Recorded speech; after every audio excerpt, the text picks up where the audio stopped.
Tanya, can you hear me? Yes.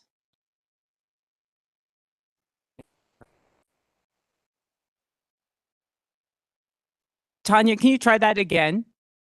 Yeah, can you hear me? I can't hear you. I mean, I can head And over that's there. probably on our end. We're trying to figure out the technical piece of things. We are live streaming now, and we are trying to make sure. So hold on, let me see what we can do about the audio.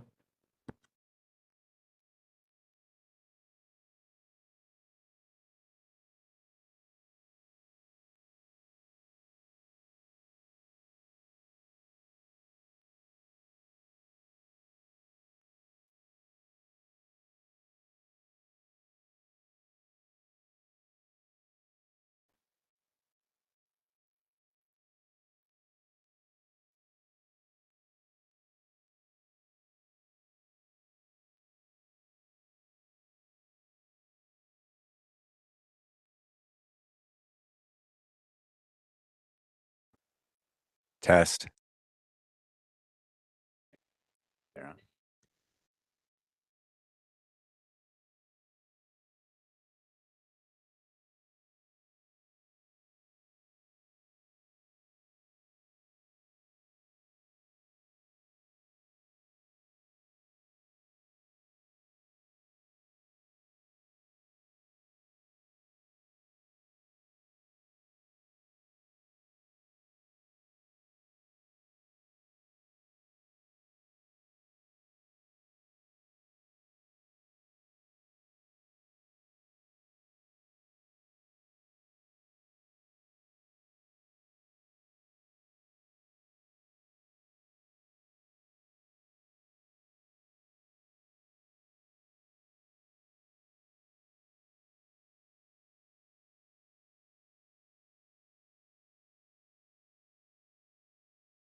So it's.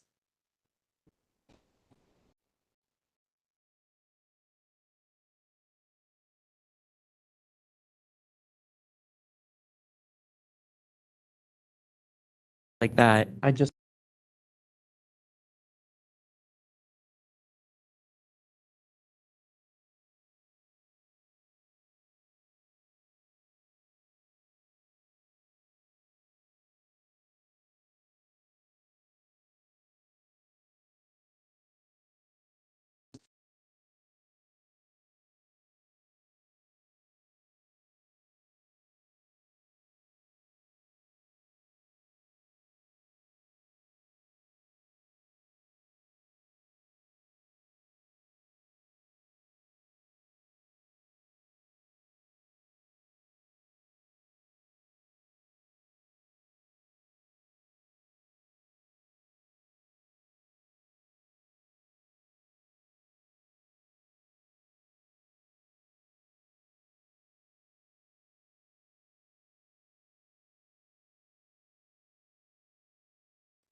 They have changed though.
Here.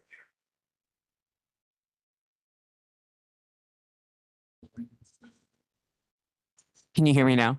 Okay, there we go. So you'll need to mute yourself. Thank you. That's great. Thank you. Okay.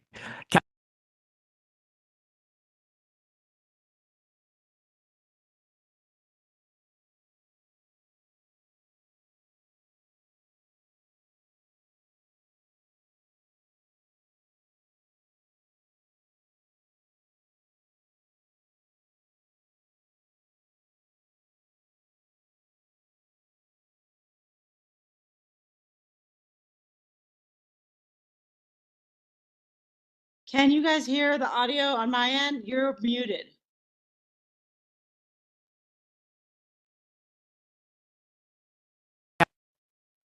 Okay. Can you hear me now? Yes. Can you hear me? Yes, thank you. Okay, great.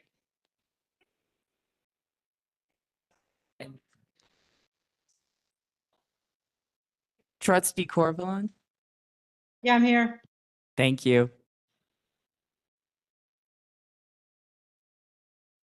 All right, Ron. Okay, we have first the consent agenda.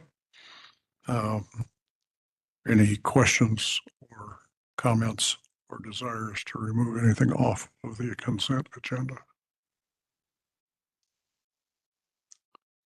Hearing none, let's see, go for approval of the warrants. If someone- Just a reminder, you can approve the entire consent agenda with one motion. Okay, let's just do that then. If there are no comments, corrections, or additions to the consent agenda, would someone please move to approve the entire consent agenda? Wait, I did notice that my name wasn't on the minutes for the 8th. Okay. So I we don't know if can that was- add that, I can add that to the Okay. minutes then and edit that, use that edit. All right. We'll ask for public comment on non-agenda items from anyone online or in the audience. Move to approve the consent agenda. Been moved and second to approve the consent agenda. All in favor, please raise your hand. Passes unanimously. It's okay. Just wanted to make sure. Thank you. Unanimous. We'll ask now for comment on non-agenda items from the public. I did once, but I do it again. Any comments? Wait 15 seconds. Hearing none, we will proceed to the action items. And the first one will be the public art mural designs that are in your packet. I hope everybody reviewed them. Let's proceed. Danielle, if you'd like to speak to the subject. Hi, everyone. This is Danielle. Hopefully you reviewed the packets. We have 3 images of murals for 3 different locations up for your approval tonight. They have the preliminary drawings being brought to you for the Mountaineer, for the Flower Collective, and for the Kathmandu Pillar. The images are there. These artists were voted on and approved by you guys. And the images brought to you, they're up for any suggestions of edits. We have one round of edits that the committee will bring from you to the artists. We let the building owners know that we are voting tonight or approving it. And I didn't hear back from anybody. So hopefully what we bring to them, they will be okay with. That's what we've been following for the mural designs and concept since we started this. So if you want to see the images on the packet, ask me any questions. I'll do my best to answer and see what you all think of the artwork we're bringing to you this summer.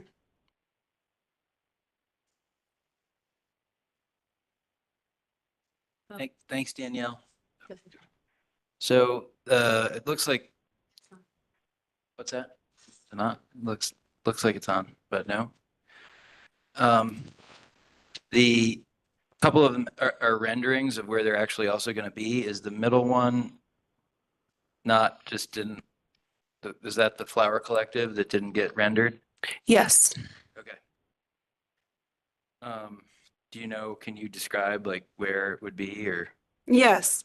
So with the Flower Collective, the first thing that I want to point out is for murals, we're not allowed to use words. So I wanted to bring that forward and let you know that we'll let the artist understand that we'll have to edit that a little bit. I also wanted to wait for the review tonight from the board in case there were any other edits that you would like me to bring to her so that we didn't overwhelm her with changes. So if you, no, that's not this one. So for this one, the siding on the Flower Collective is a metal panel. And we had a professional let us know that they did not recommend a metal substrate for the mural to be on, to be mounted onto the building. And because of what the building is finished, how it's finished, it would not accept paint. So we're doing the same approach as we did with Greg Marquez's mural and Jessica Moon's mural, where we get panels, we have the artist create them on the panels, and then we install them. And much like last year and how we learned with Greg Marquez's approach is the difference with purchasing the panels as well as installing it stays within the budget that was already approved by the board in creating this mural on location. And the Flower Collective is, I think the address is, Kate, do you have the address? Okay. So the corner of Big Springs and that road that goes behind B&F parking lot, it's on the corner, the north corner of that street. Yeah, no, I'm familiar with Okay. where it is. Yeah, for sure. I just wanted to know if this was where that was going and. Yes. Yep. Okay. The address is Proposed. Big Springs Drive. Thank you. The middle one that's not on a building. And it can't have any words. And we have to, refresh my memory, Danielle, is the aim, we're Public Art's trying to go for all of these, correct? It's not choosing one out of three or two out of three, but it's all of them. Correct. Yeah. I mean, I love the first one and the third one. I'm not crazy about the middle one, just personally. It seems, but I'm not an artist. So, there's like a lot of different things going on there. It seems kind of busy and I'm not quite sure what's going on, besides the panther and the bird. So anyways. That's a perfect review. That's what we're looking for, Andrew. Thank you. Yeah, I also had some questions about the symbology of, why this particular type of bird was chosen and what the kind of round. Kathy, could you get your mouth about as close as mine is? The, Thank you. the map, the appearing thing in the background, I was kind of like, what is this stuff? What does it mean? I will bring that back to the committee and to the artist. So in agreement that it's a little confusing and not clear symbology.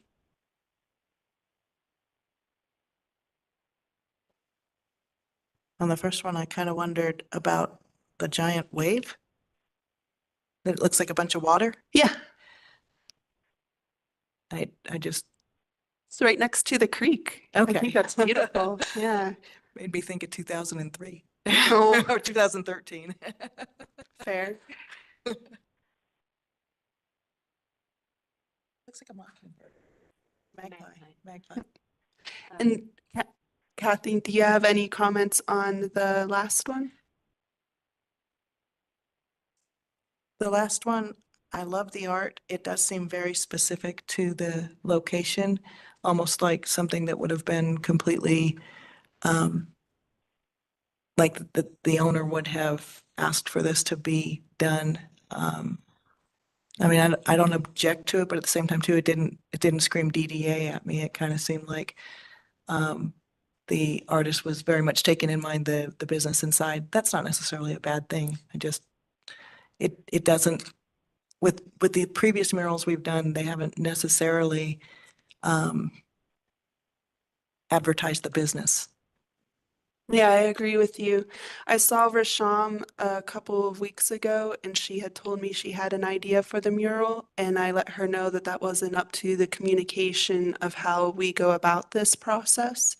And so as far as I know, there wasn't communication between the building owner and the mural artist. However, I'm not the point person for it, but that is my understanding. So she did take into consideration the location and the business, which I thought was helpful. Yeah. All right, yeah. Wonderful, thank you. Scott?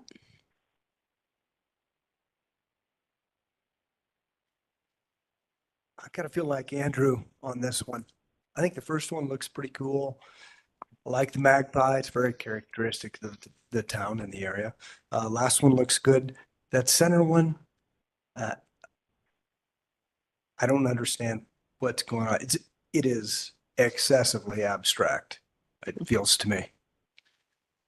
Excellent feedback. Thanks. Thank you. Barb? I just wanted to say that I did show it to Christian and he loves it. Great. Yeah. And agree. I like the first one and the third one, but the second one is just really confusing. I think it could be really cool, but there's just too much going on in it. Excellent. Yeah. Thank you. Steve? I think the first one is my favorite, but that's just personal, and I'm excited to see it on that building. I think several of the murals that have gone up are really impactful, and I think this one fits in really well with it.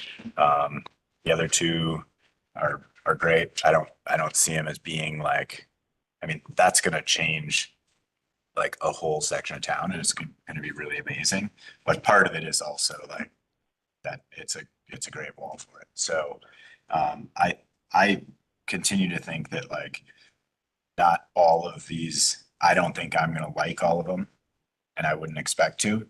But I think art kind of connects for different people in different ways. So there could be stuff that I think is great and Scott thinks is horrible, and that's okay, right? Like that's art, I guess.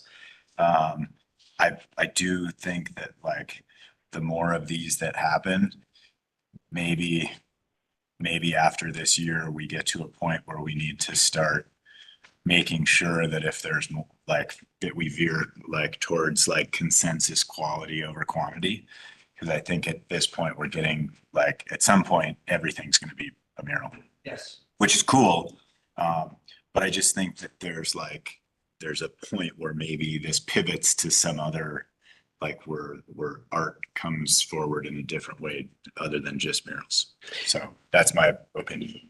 I hear that, and working with Mike Foster in moving the Marion sculptures, thank you for bringing those to the DDA. That helps with three-dimensional art. We're also looking at one of the mural artists who applied does metal sculptures. And we also heard that people would like to see more other arts be involved with public art. So that goes right in line with what we've heard, and I appreciate that feedback. And did you have any other comments about the other two murals? Excellent. Ron? I'm going to abstain from comment. And your request, what you would like to, how you would like to proceed in the approval. Great, thank you. Oh, yeah, online. Tanya? Yeah, I agree with well, I agree with what Steve said. Like we're not all gonna like everything. Art is subjective. But I do agree that number 2 does seem like there's those mountains in the background behind the goose and those yellow rings. And if there's any way he could make that more predominant and some of the more abstract features like those, I guess they're water drops, or they also look like drops of like stainless steel, sort of like just freshly. I mean, they're cool, but I'm also not seeing. I'm not seeing it all. I agree with everybody. It just doesn't seem like it's all like. Looks like he just cut and pasted a bunch of different things, and like the goose. While I did see some flying here just a couple days ago. Typically, it's not a bird that you think of for up here. I think So, it's a blue heron. Oh, also not something I see every day up here, which is fine. But yeah, I think it is the most like lack of cohesion, like the mountain line in that landscape doesn't fit in, but a bird can be flying through the mountains there. I would just like to see those background mountains as specific feedback.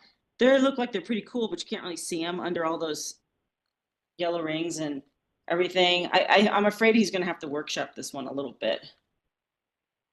But I think he's got a lot of talent. I just don't like behind, like what's it? Like behind it, the life is better. It's got mountains. And then behind that is like, what is that? And why is it looks like a painting on a wall? Like it's in a room. So I don't know. I think we're gonna like all the other murals that we've done. I've liked him a lot more than this one, but I do think it's talented. So I don't want him to feel bad. But that's my feedback on that. But I also agree with Steve that we're not all gonna like everything, but there does seem to be a bit of consensus that this one's not everybody's favorite. Versus the other two, I really like. They're very, they're fun. So that's it. Thank you, Tanya. So it seems that along with taking out the words in number 2, cleaning up the design to be more coherent, more cohesive to the area would be beneficial. My thoughts are to maybe make the mountain line more prominent, and hearing Tanya to bring out the mountains better, and perhaps tone down the abstractness and some of the elements that we can't really identify well. So if I bring this back to this artist, does the board feel confident in my bringing the feedback to the committee and to the artist and then move forward with it? Or would the board like to see this particular preliminary redone and brought back? I'm personally comfortable with you guys making that choice. Awesome. Is there any other thought or comment about that process? Danielle, I'd like you to take your preferences to the motion, formulate a motion, and we'll vote on it. Okay. What would you like to have us do? Well, the process is to pay for the preliminary, bring it before the board, and then comment on any edits that we would like to have done. And then so long as there are no other hangups, like last year when Barb brought up about having Chipita on the mural, which was wonderful feedback and made a huge difference. We had a couple designs made and moved forward pretty well. So I feel like bringing it to the committee and moving forward with letting her know to clean it up would work out perfectly. So you could make a motion to let the NPAC move forward Okay, with the comments from the board tonight. great. Well, I would like to be sure that we get the deposits to all of the artists almost immediately. So I would like that in your motion somewhere. I think that's kind of just understood with the contract. So the motion would be, does the board approve of moving forward with all three murals and their locations with edits to mural number 2, cleaning up the design to be more cohesive and taking out the lettering? So that was Second. more the question, Oh, but it was a great one. That was exactly how you do that. So you're looking for a motion and you can propose it and you can say a motion to approve the design or to have NPAC approve the designs with the comments from the meeting this evening. so moved, right? Or what was that? What was that shortcut? So moved. Say Yeah. so moved. So moved. Second. So Excellent. what is the motion? Motion to approve all three murals and location with edits to mural number 2 to clean up the design and take out the words. Is there a second? I'll second it. This is I don't Tanya. understand what clean up the design really means, but I guess that's the motion. So Well, I think- discussion after first or a motion and a second. Danielle asked a question that we skipped over because Ron kind of tried to bring a motion to the table. But the question, and I propose we go around the room. Do we need to bring number 2 back to look at? Or do we give Danielle, license to just use her discretion on if it's cleaned up? But I'm going to speak for myself personally.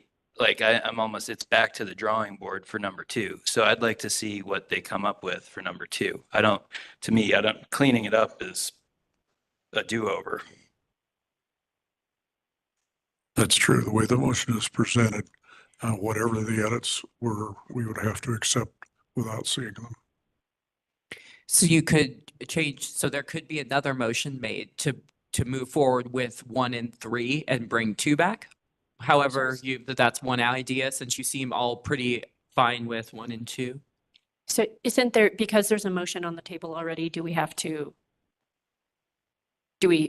amend the motion? Make a You can motion. rescind it. I'd maybe rescind it. Let's rescind the If motion. you rescind it. Rescind Right. the motion. I make a motion that we move forward for approval for mural 1 and 3. Can we? Second. Steve, what is it? My concern is the timing for mural number 2. That is not but we would. No, rather- it is a concern though, because for the artist, the ability to make this happen, Yep. like we all know summer is short. Yep. So I think like hunting this a month is challenging in my mind. Can I ask a question? in regards to this, I know we were waiting on one design to come in till the very last minute. Was number 2 the one we were waiting on? Yes. So, No, I'm sorry. No, it was No, number it was number 3. 3. Number Okay. 3 was the last one. okay. I mean, I think back to like the consensus over quality, it seems that, is there a way that we can, approve the locations of 1, 2, and 3 and be able to somehow see edits on 2? I do appreciate Danielle's, s- skills as an artist, and I just wonder, is there a middle line of schedule? Yeah. Is there a way that we could do an email with an approval So or? you could do a quick special meeting that's virtual only, and it could be 15 minutes. We've done this type of stuff in the past. I think we even did this once for a mural, actually. Maybe not last year, but the year before. So it's definitely something that could be done and kept with that. But yeah, the locations have been all approved. You approved all locations in December. So it really is just the designs at this meeting. So you could move forward, like I said, with 1 and 3, and then have a special meeting about 2, if that was something the board was interested in. I mean, my perspective, but I've also said I don't think I'm going to necessarily like all of the murals, and I think that that's okay. I trust Danielle and the committee's judgment based on the initial feedback that we've given. I guess I'd like to try to like move it forward and trust the art committee. That's my perspective. So art is made for people who are not artists, and we won't all like everything. But as the team that puts together the budget for this, it's okay for us to, the purpose of this is to have an opinion. And so it's okay for us to have an opinion. And if a lot of people here feel like number 2 just needs to go back and become something else, I would think it would be better for us to take our time on it, even if we have to wait 2 weeks and have a special meeting, than to move forward with something that we just say, I don't like it, but I'm not an artist, so I shouldn't have an opinion. We have an opinion. That's okay. So is 2 And that's weeks not enough what I'm time? suggesting. I'm suggesting that we've provided feedback on that piece of art. Yeah. And that the art committee has the ability to work through it.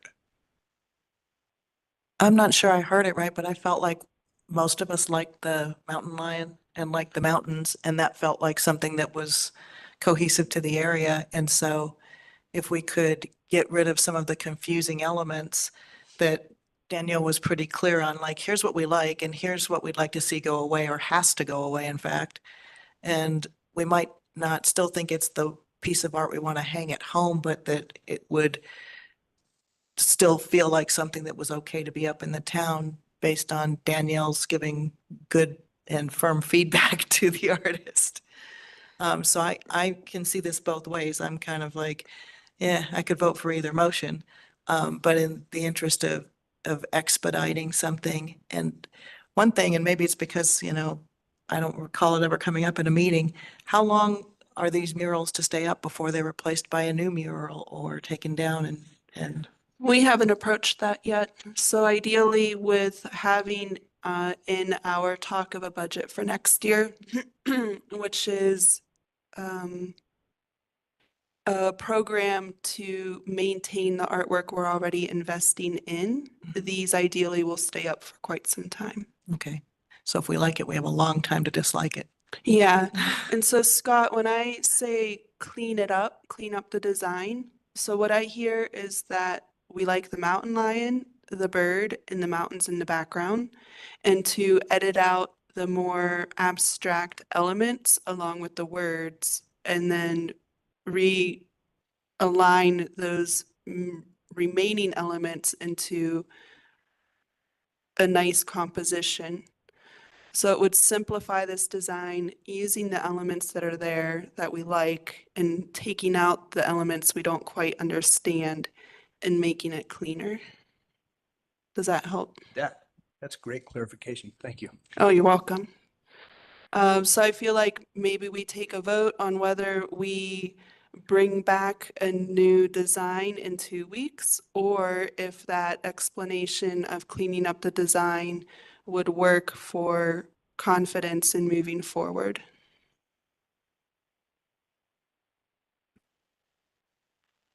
Comments? Let's do a vote.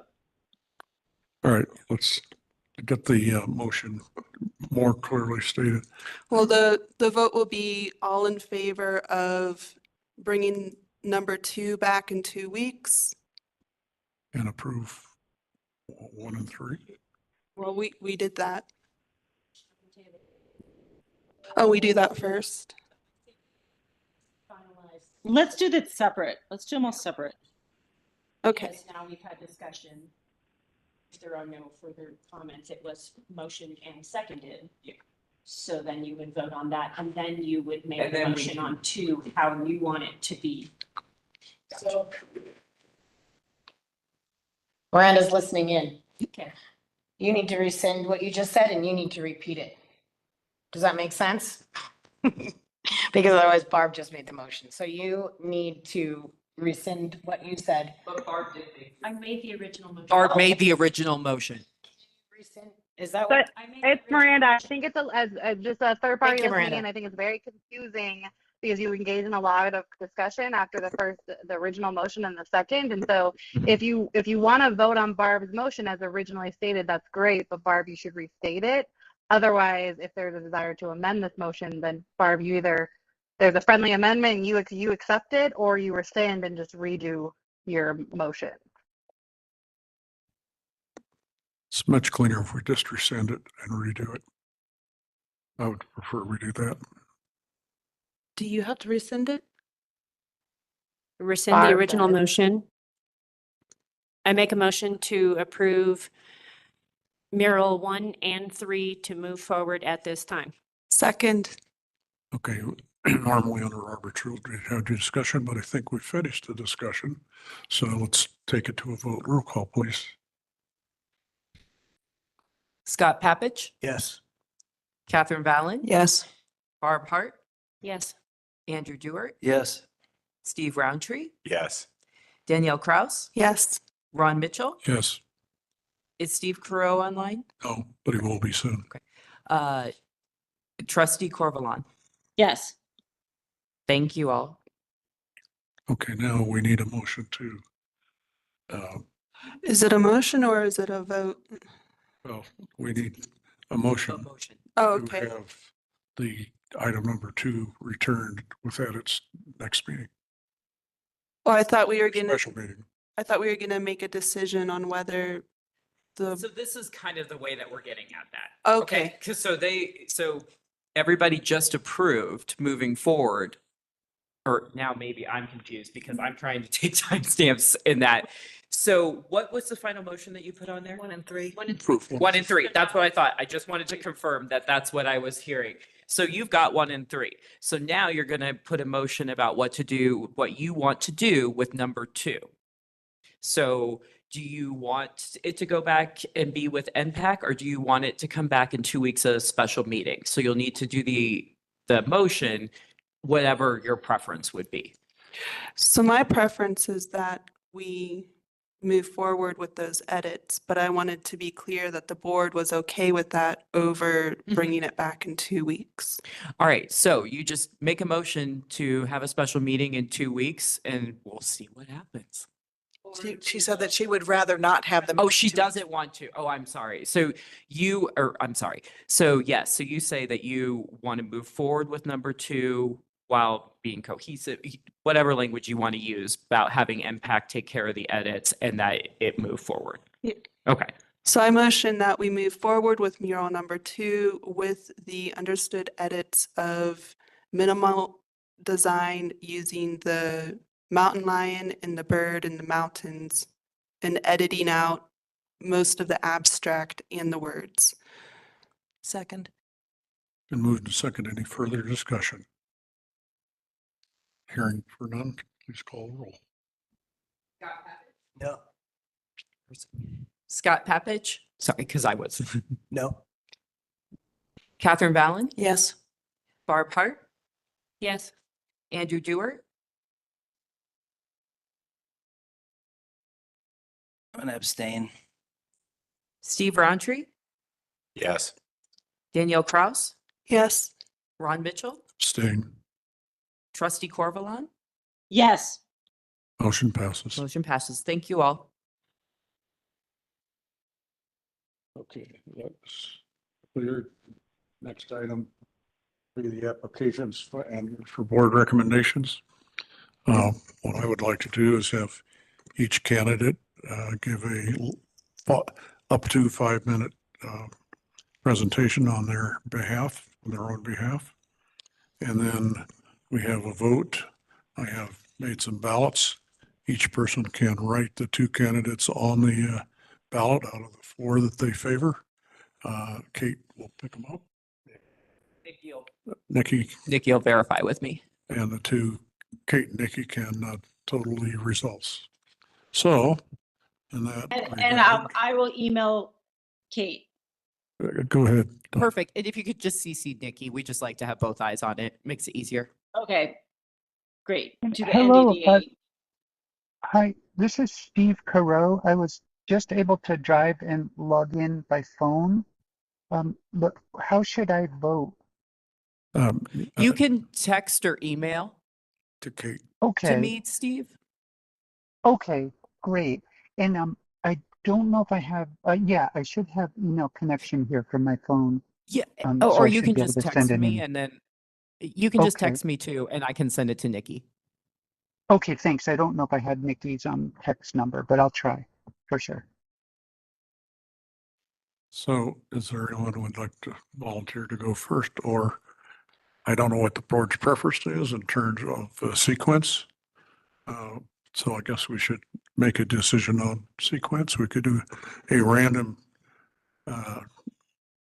system where each one of us picks a number from 1 to 100, and the one closest to 50 in sequence would be first. The one furthest would be last. I'll go first, just so we can get it started, or we can go reverse alphabetical or something. I can't quite hear you, Catherine. I'm sorry. Why don't we just go alphabetically or reverse alphabetically? I'll go first if you want. I don't care. Let's just get this rolling. All right, go ahead. Thank you. Okay, so I've been on the board for the last 2 years. And also when it very first started, was also on the board way, way, way back when. Just interested in trying to see the town and the residents of the town be respected and represented well by the decisions and the way we spend money on the DDA. I'm very, very passionate about getting a second way across the bridge. That's my number one favorite thing to worry about. I feel like the only thing that probably gives me something a little bit special to offer, besides having been here since 1988, so I remember the town through a number of iterations, is that as a chiropractor, I see a lot of people every day, and people come in and talk to me all the time. By the way, we got such good feedback from everybody in every age group for the concert in the park. Everybody loves that. But I hear from people a lot, and a cross-section of people in town, people out of town, people that, just come here to see me and visit the town while they're here, people that have lived here their entire lives, and new residents, because back pain doesn't really discriminate. So I feel like that gives me a better pulse than some people get as far as like the different projects they see being proposed and moved forward, and also getting a lot of feedback from people on what they like and what they're confused by and what they're very concerned by. And so I can keep that in mind as we do have discussion or as we hold votes, that I've got this weird straw poll of people of all ages that the only thing they have in common is that they have neck or back pain, and see what they think about what the DDA is doing. And that's just an accidental benefit, I think. But that's me. Thank you, Catherine. We have one guest. Would you like to introduce yourself and come to the podium? Yes, so people can hear you.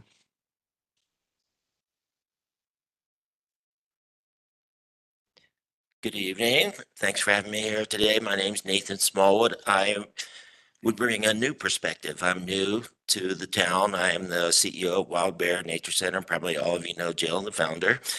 And I've been brought in. I'll tell you just a little bit about myself. I've had a career in nonprofit management for 20, 30 years. In arts and cultural. It was actually very hard for me not to speak up as you were discussing this because I have a lot of experience in public art, for example. But all through my career, I've worked with government and other agencies on cultural and economic development. And so I bring a lot of that experience in it. I have an MBA. I actually come through the business side of nonprofit management, which is a little bit unusual. So I don't yet live in town. I work in town. It's my goal to move here. I'll tell you, I've led two of the largest nonprofit nature centers in the country. But when I saw what was going on here in town, I actually welled up. I said, "You mean I could live or work in a little mountain town that is outstanding and help bring my professional experience and passions to make that a better place?"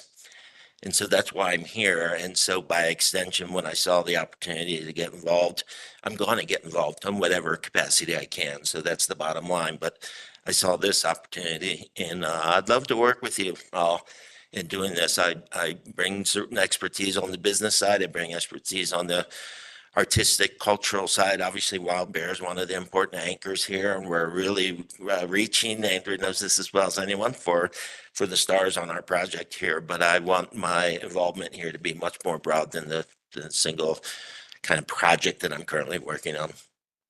Thank you. Thank you, Ms. Smallwood. Is Everett Nielsen online? Apparently not in the audience.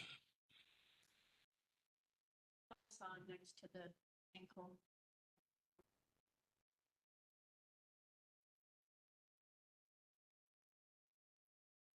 Well, since there's no response, I am last. You all know me. I'm very interested in staying on the DDA and moving forward with some major projects. I would like to see us maybe become involved in helping the gas company find a new location so that we don't have a natural gas plant. I'd like to see a new bridge. I think this is something that a second bridge through town would be an extraordinary achievement. If the DDA could be a catalyst in that, I'd like to see that go. Like Catherine, I've been on the board before. I was one of the individuals who initiated the creation of the DDA and supported the cost of that substantially. I think we have a lot of work to do. I'm very interested in everything the DDA does, and I would like to continue. That's all I have to say. So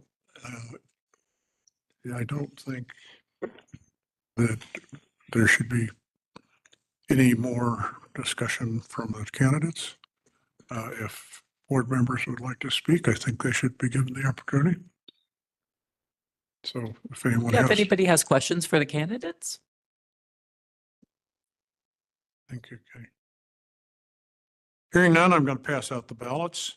The two board members that are online should text their two names that they want as the new board members to be recommended to the Board of Trustees. And I will remind everyone that the Board of Trustees can appoint those two, or they can appoint anybody else they choose to appoint.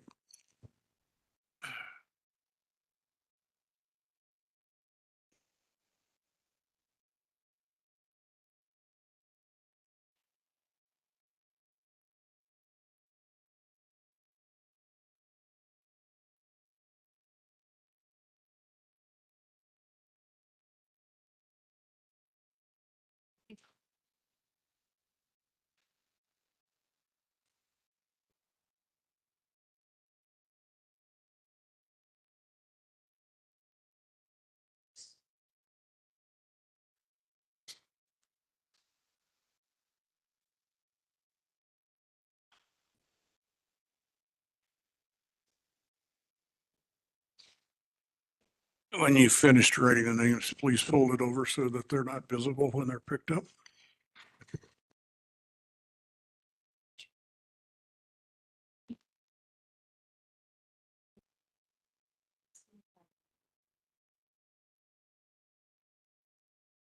While you're voting, we'll take a 5-minute break.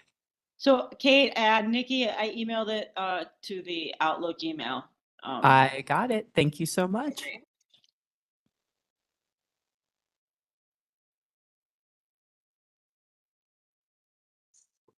And Kate, this is Steve Carell. I was When you wondering get if to- you received my text. Cases of them. I got it. Thank you. I got it. Thank you so much. Excellent. Thank you. So big, saved it. Sure. Bigger than Mr. Dustin. I've only seen the ones mostly that are that size, and then This was like not as big as half a sheet of paper. it's like a pencil box. Yeah, it was. Yeah, because these, I mean, I hate every time, they're so little, and I try and put them in recycling, but I'm not sure how well that works.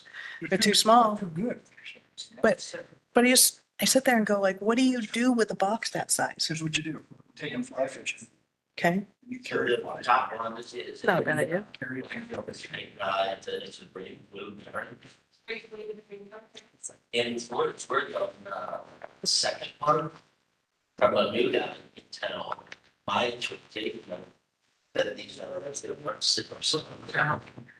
And that the design is on 360s. Here. And if I could just add, you can't, art doesn't work on committee, but it's, it's helpful. Yeah, But I wouldn't expect them to come back just with it. Like, I wouldn't try to direct them to say, I want this, that, here, you have to let them do that, but it's helpful for them to know what parts of it did not resonate. I mean, with lots of artists, and so. They're delicious. are they? For future reference also, when the discussion goes around and we ask for public comment, it would have been. Oh, I could have done that. Yeah. I wasn't there. As you saw, I'm still learning from process. Yeah, well, that's fine, okay. No, I think you guys handled it well, I appreciate that. It's difficult when you're not an artist to do this, but, public art is very frequently vetted by citizens and citizen representatives, and you rely on your own aesthetic and judgment. It's sometimes hard to do because you don't want to say, oh my God, someone else might love it, but artists understand that. It's tricky too, because it's in our town, and so it kind of is gonna give a first impression one way or another. And it's, we're trying to balance, I mean, there's always that thing where, California's always got the best reputation for it. A bunch of Californians want to leave California, move someplace else, and then they turn it into California. It's like, and so we want the town to move forward in a way that respects the residents who are here and makes them still feel comfortable and at home. Public art is great, though, it's big for a town that relies on that. Cities come up big hill. Yeah. Everett was at the sinkhole, by the way. Mhm.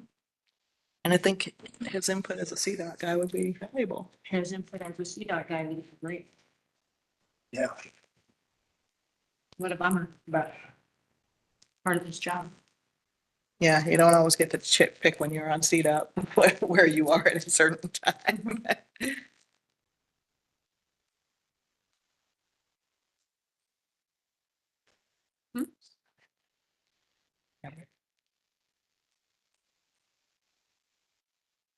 It'll be interesting.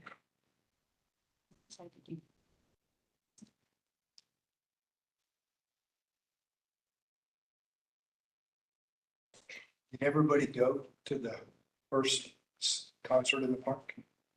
I did not. I went for 10 minutes. It was awesome. I saw Eddie there.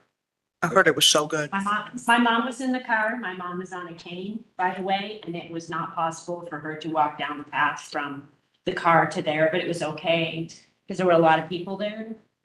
But the park is not overly handicap accessible.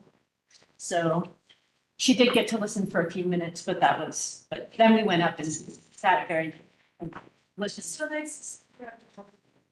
She had a lovely time. Yeah, and Okay. the Guilty Market the next weekend and allergies. Let's call the meeting to order again.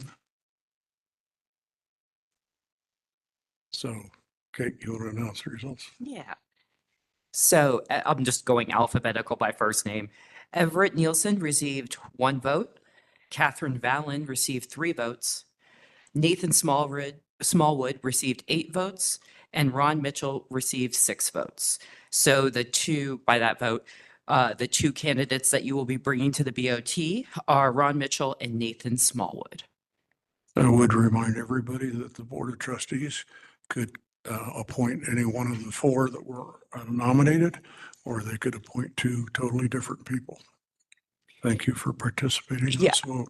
Yes, I would encourage you to go to the BOT meeting regardless of the vote, because actually every year they change it. So we have no idea what could be in its best and when everybody's there to be able to talk to the BOT. So thank you all, and I'll send out when that will be. All right, let's move along on the agenda. Now we have our discussion items, and let's go to the first one, which is sorry. We have our consultants online from Farron Piers today to talk to us about the multimodal plan. Sorry. Hello, good evening. Can you hear me? Yes, we can hear you. Yes, okay, someone in the room, thank you. Just so I know, maybe Ron or someone else, can you give me an expectation of approximately how long you're planning on us in your agenda? Just want to make sure we tailor time appropriately. We have approximately a little less than an hour. So if you could be done with your summation in perhaps 15 minutes, would that be adequate for you? Yeah, I think I can aim to present about 10 to 15 minutes of content and then answer questions that you have until you're satisfied. Okay, let me get my screen shared and then we will dive right in.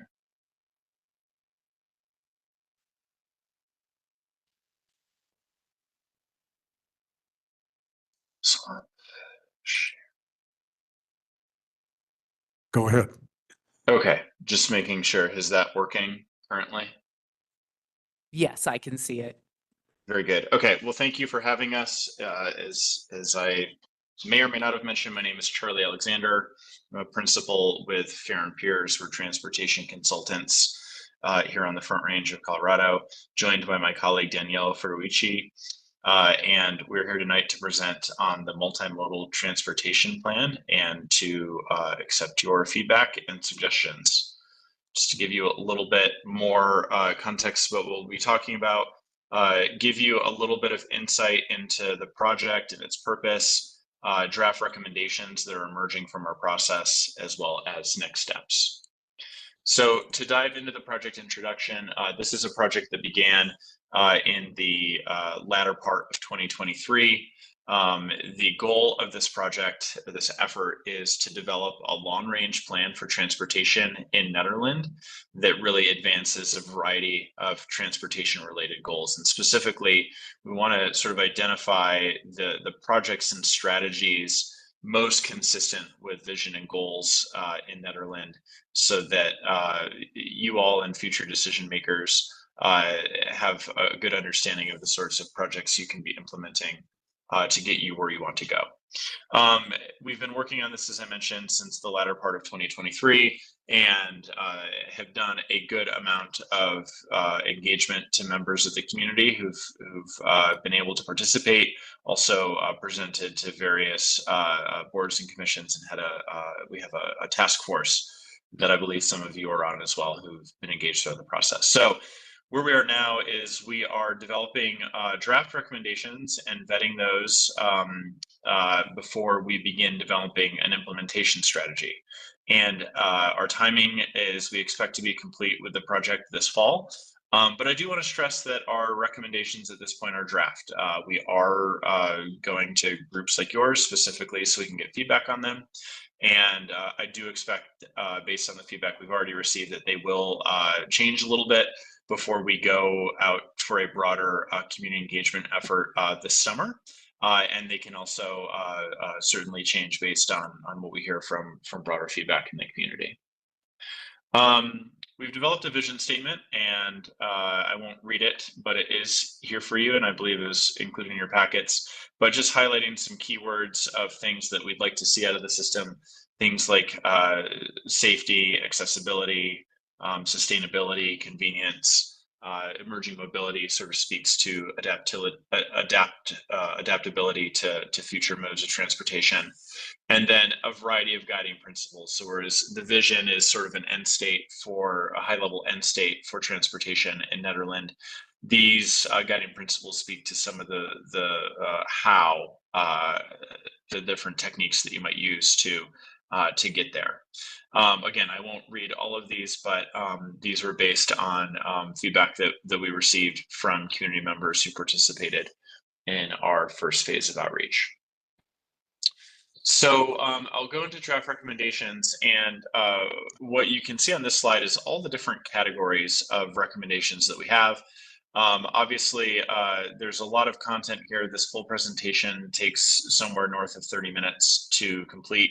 So what I'd like to do for the DDA is to focus on the ones that are most pertinent, I think, to you all.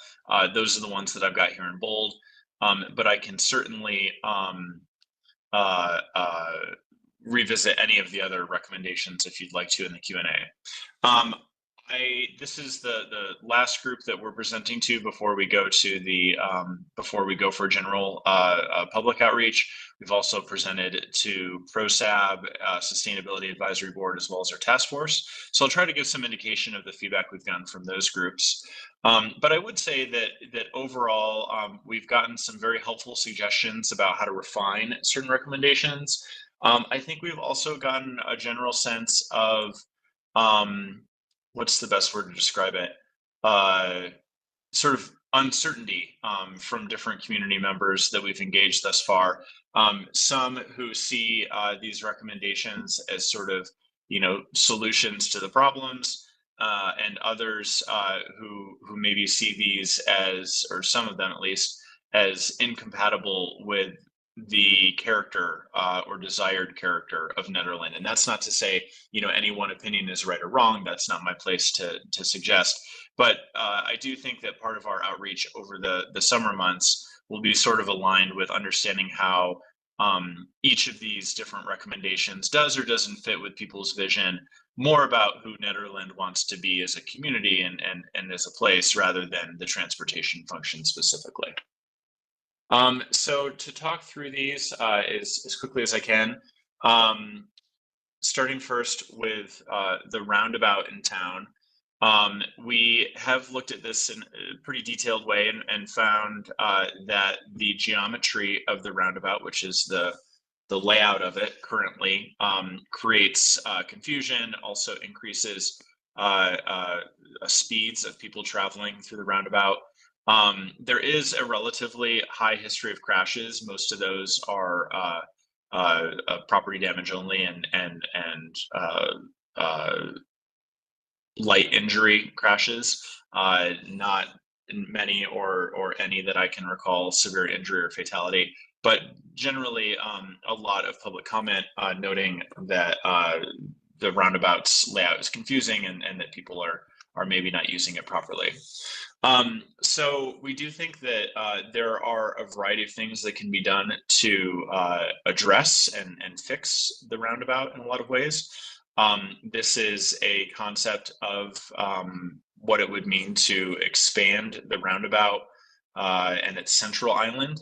There's also probably further improvement that can be done to expand it even a little bit further.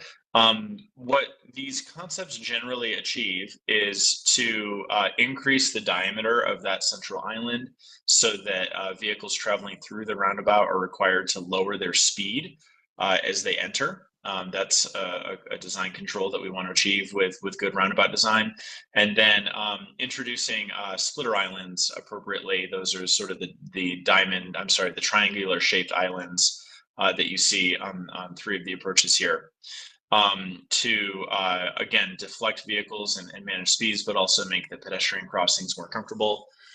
In this concept, we've shown some one-way conversions, one of 2nd Street and the other a short segment of North Ridge Street, just between 2nd and then the driveway to the store to the north there. And overall, I think we've gotten the feedback that we've gotten thus far is a general attitude that people like the idea of improving the roundabout. Questions about whether or not expanding its footprint even more would be beneficial to managing speed, and consternation over whether or not the one-way conversions are the right thing for Nederland.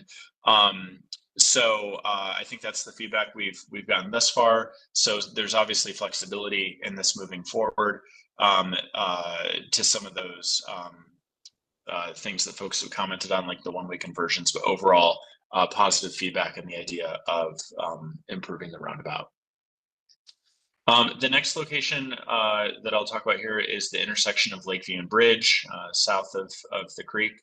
And what we've heard is about difficulty in turning both off of the minor streets, so turning onto Bridge, and then traffic backing up on those minor streets as a result. So what we have looked at here, we looked at another roundabout at this location and found that for this location, the roundabout's footprint was really quite significant and would have pretty significant effects on right-of-way. So what we looked at was a solution that would fit overall, fit better in the right-of-way. There were some questions in our task force as to whether or not this would actually fit in the right-of-way on Lakeview. It certainly would on Bridge. So we owe task force members follow-up on that item specifically. Either way, any right-of-way impacts with a solution like this would be significantly less than a roundabout. We also got comments from task force about options of maybe exploring whether or not different approaches can be controlled with yield signs rather than stop signs. That's something we need to circle back with on CDOT rather. But overall, in our modeling of this location, we found that some relatively modest widening and turn lane additions could do quite a bit to mitigate delay and congestion specifically at this intersection. Let me jump ahead to some of the other locations here. Pedestrian and bike recommendations, and one specifically in downtown, the crosswalk at the visitor center. This is a location that in engineering jargon meets all of our relevant criteria to install something more like a signal rather than the signing and markings that exist today. We did look at what it would take to do an underpass at this location, and it's both very expensive and frankly uncertain how the construction for it could be staged. So we have said that the signal would probably be, of those two options, the way to go. We do think that this would do quite a bit to reduce delay for people driving, but also make expectations a lot clearer for people walking across the street. Obviously, we don't want to just move traffic through town. We want to make sure that people can walk comfortably through town. We think we could operate this in a way that people walking would experience relatively little delay, while also giving pause in the pedestrian flows frequently enough that the cars could get through as well. I think the feedback that we've gotten on this is generally just questions about whether or not a traffic signal is the right solution for Nederland or not. And that's not really a technical decision. That's really more, I think, an emotional one. But for at the very least, we have identified that the basic engineering criteria are met. That does not mean that thou shalt install a traffic signal. It just means you possibly could if you wanted to. And if you felt like it was the right solution for your community. One of the last things in this section I want to present on is the idea of a second bridge.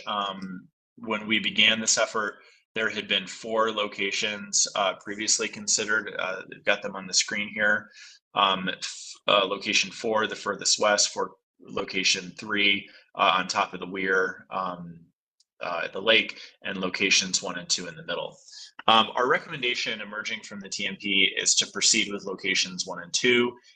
Just to speak to why we recommend dismissing locations 3 and 4, relate to grading issues, complications with the weir at the lake, and then different right-of-way acquisition and extensive grading required for location 4. We do think that from an overall community benefit standpoint, locations 1 and 2 are probably, stand to benefit the town the most.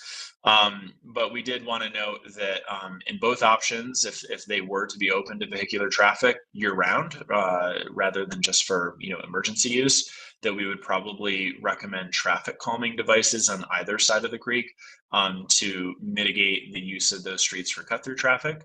And then we've also identified that location 1 requires some right-of-way acquisition, and that location 2 that we would want to do more detailed and analysis and outreach on making sure that the alignment of the road connecting to the bridge would really minimize impacts on Chipeta Park. I'll touch on parking and then just wrap up with transit briefly. So from a parking standpoint, you all know the reality of parking in Nederland is that this is a map showing weekday parking utilization in September. And in this case, not a lot of people parked on street in town. But then if you come back during leaf season on a Sunday, midday, that's a very different picture with town, just full and pretty parked out.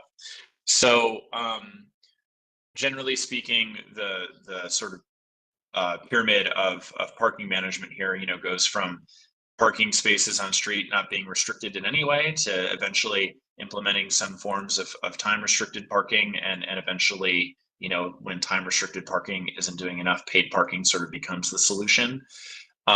So our overall recommendation for consideration is to advance with a schema of paid and time restricted parking sort of in the core part of town in the visitor lot and on First Street, with sort of a surrounding portion that would be time restricted with a neighborhood parking permit exception, and then in the further outlying parts of town having unrestricted on-street parking.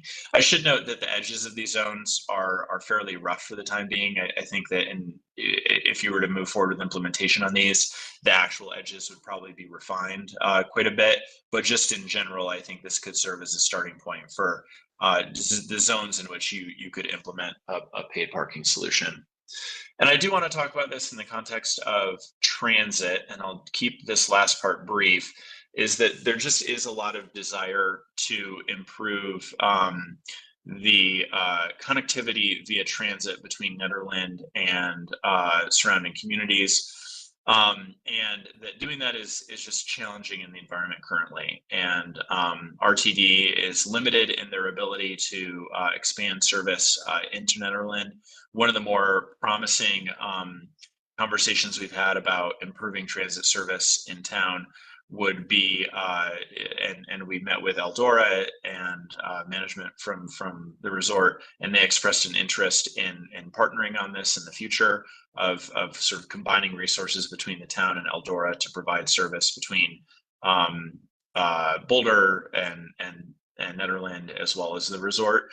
One of their concerns is that if they were just to start doing that today, which they want to be clear, they said they don't want to do this, is that they don't want to create a desire for people to park in Nederland and then just grab the bus up to Eldora and effectively use on-street parking as a in NED as their solution to parking at Eldora. So Eldora's request was that if we wanted to advance this, that they'd want to identify appropriate locations where parking supply could be built, and such that could be used and managed effectively to sort of serve people that chose to park. So one of the ideas that we're exploring is what it would mean to use the RTD park and ride for that, whether or not there's some sort of development application that the town and or Eldora could go through to improve or expand the supply at the RTD lot.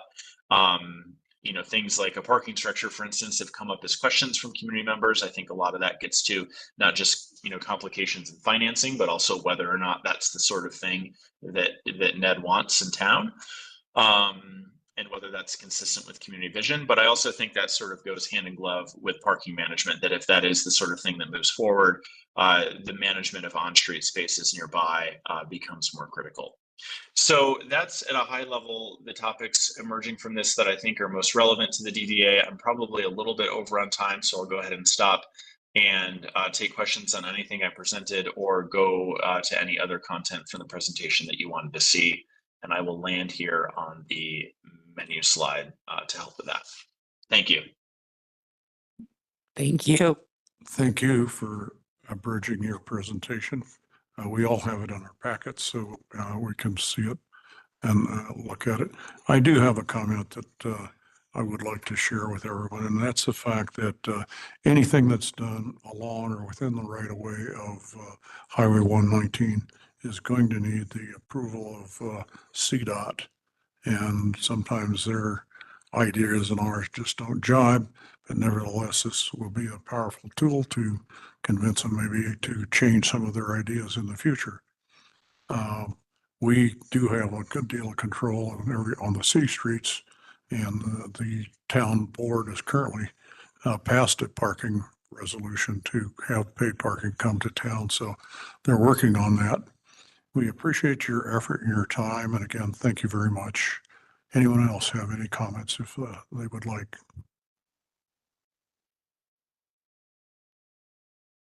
Yeah, I mean, I'd just like to thank Nathan and the team for all the effort put in on this. I think it's really cool to see an opportunity for people in a public setting to have multiple opportunities to participate in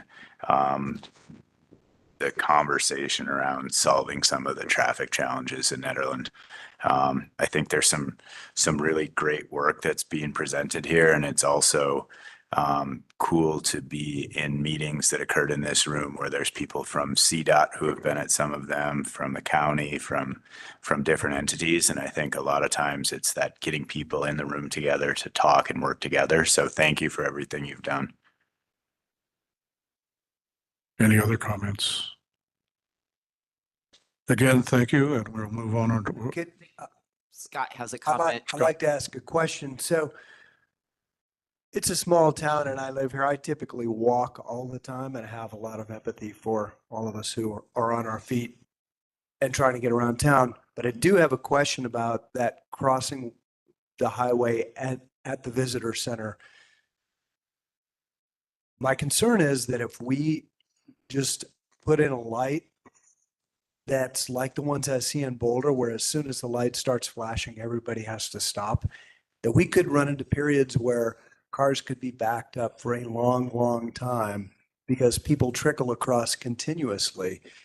Is there such a thing as a crossing light that will allow or will force people to gather up for maybe 15 seconds before people just trickle across, so that it actually holds people up for, like I say, 15 seconds, 30 seconds, lets some cars get through, and then allows a bunch of people to cross? As a consultant, I'm asking you if you ever recommend this kind of a device, or if that's even in existence.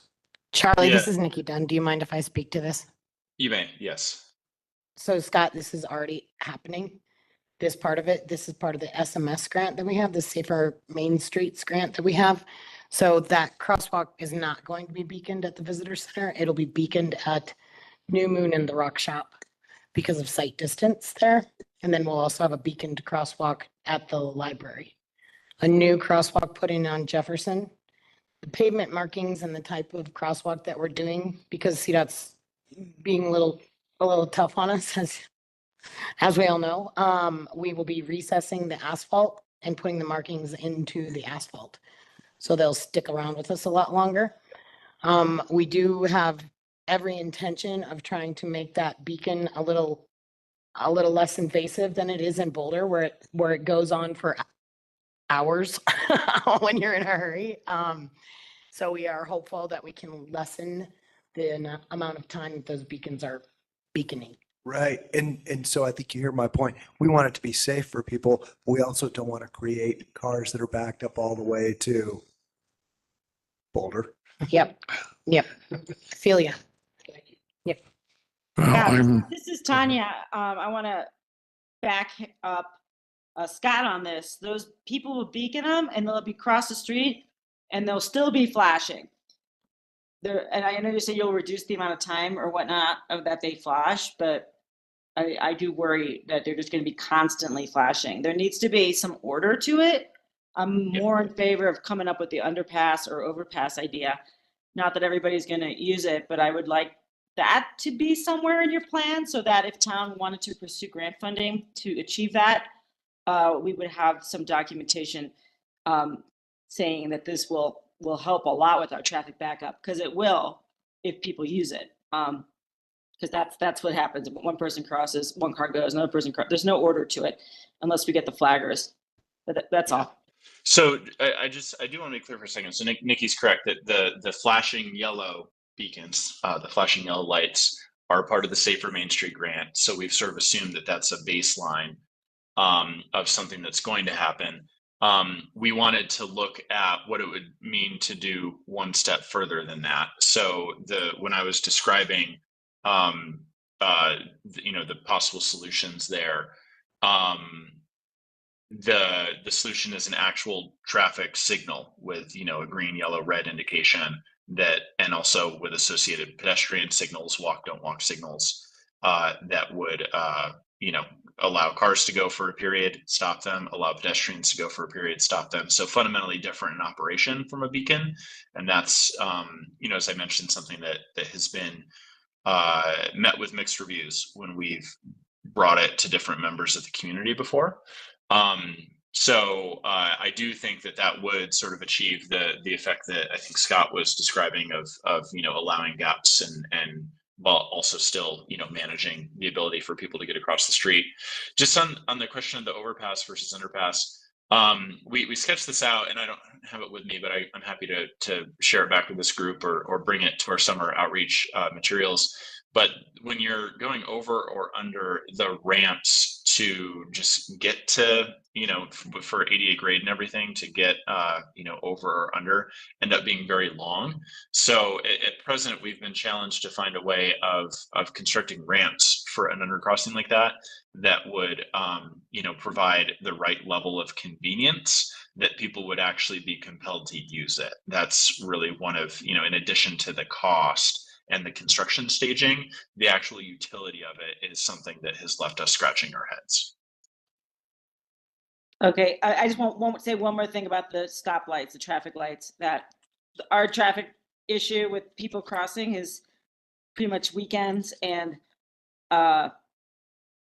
fall, beautiful days. So I think it would be like overkill, because most of the time, 6 months out of the year, it's not a problem. So at that point, do you just not have it on or what? Because then you'll have people stopping for no reason all the time. Oh yeah. Sorry, just to you'd probably operate it in a way that pedestrians are required to push the button to get across the street, or that it only automatically calls pedestrians, on weekends or during those busy signals. But the idea would certainly be that if no one is there to cross, that it doesn't turn red for cars. That would be the idea. Gotcha. Okay, thank you. You're welcome. I would like to make a closing comment. There was a traffic engineer who created the all-way walk signal in Denver, and he did it with the proposition that we're just going to try it for a short period of time. And maybe it'll work and maybe it won't. I'm a great advocate of trying things. If it doesn't work, do something else. That's my comment. Thanks again. We have to move along with our agenda. And Thank you. Thank you. So the next item is discussing the We need to do public comment. more comments. Well, public comment. We always open it up That's after right. each item. I mean, It's the we have a public. member of the public here We tonight. do. and All so right. I think that's on. Okay. Public comment.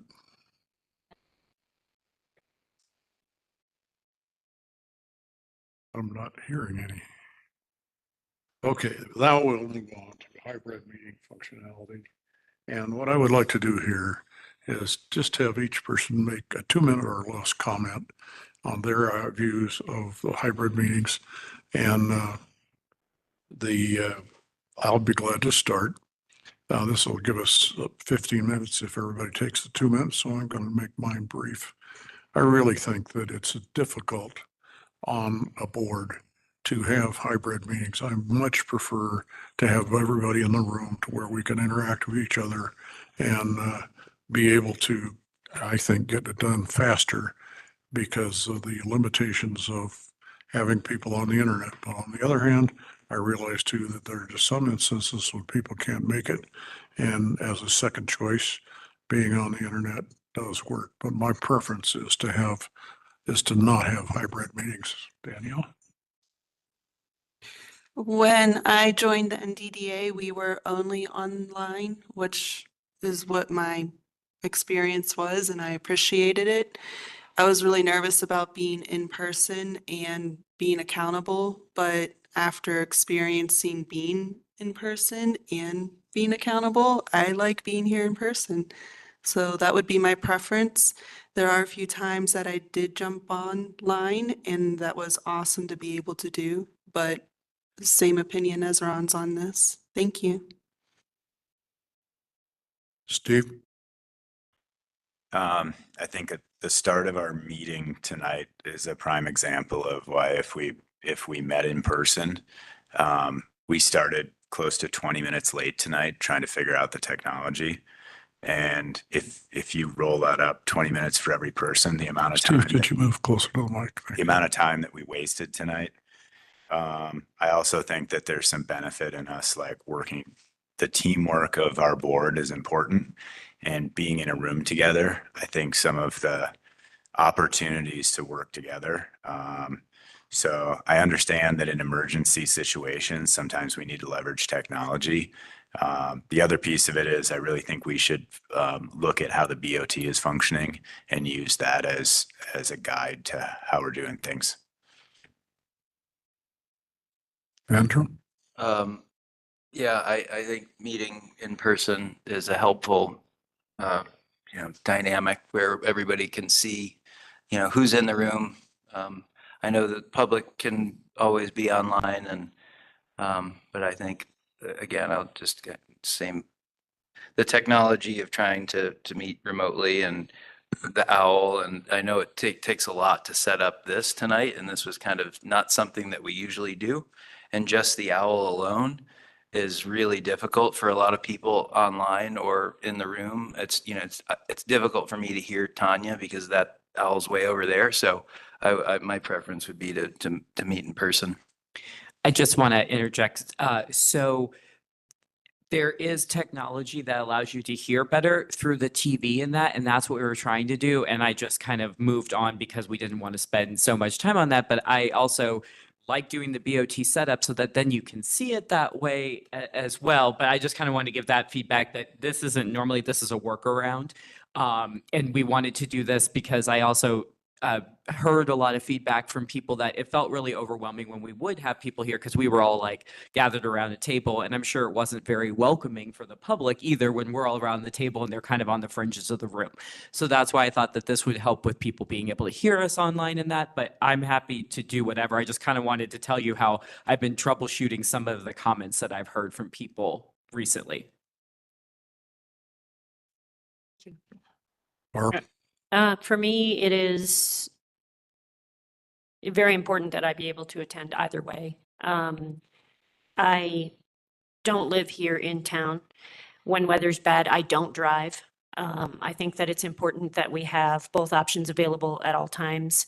I know there are other members of the board that travel or may not be able to attend, but can attend because we have both options. And I think that it's really important that we keep both options open. I also think it allows the public to attend if they choose to, as long as we have that online option happening as well. So I think for me, I want to be able to attend either way.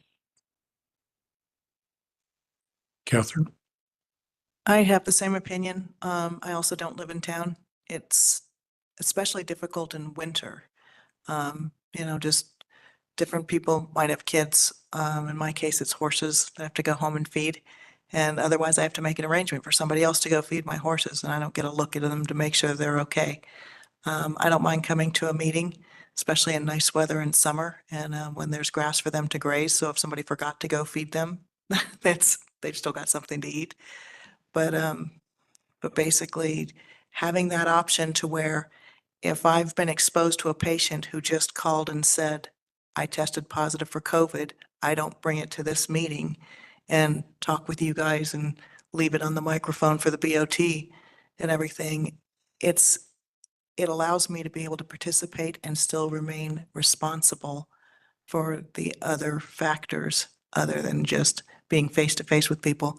When I started on the board, we did all of it online, and I know there were some delays tonight, but I assume that that's a learning curve thing that doesn't always have to happen. And so that it wouldn't necessarily be 20 minutes or more each and every meeting in order to successfully set up the hybrid meetings so that people can, if they're a little bit sick or if they're out of town, or if they can't get back in time, like Steve Carreau tonight, that we still have an option to get his feedback, get his vote. Scott? So Catherine is right about the learning curve. We can't let this delay tonight make us believe that we can't crack the code and we can't do this thing that the rest of the world does. We can do this. Having said that, I don't think it's better for us to all be remote. So we do get more work done and it's more effective to have us in the room. I would say that when people are able to and they're in town, or if it's not impossible, we should be together, right, in a room when we can. But I'm going to tell you right now, I have several times a year that I have to travel for what I do. And if I can take my evening in a hotel room and I can call in and I can participate, that's a lot better than not participating. And so I think we have to keep the capability there and just have an agreement among us as adults that, you know, when we can be there, we should be there. Not if we test positive for COVID, not if we've got 5 feet of snow necessarily, and not if we're traveling. But otherwise, let's be here together, right? All right, that's the end of the comments. I don't. Oh. Tanya pardon, online. Tanya and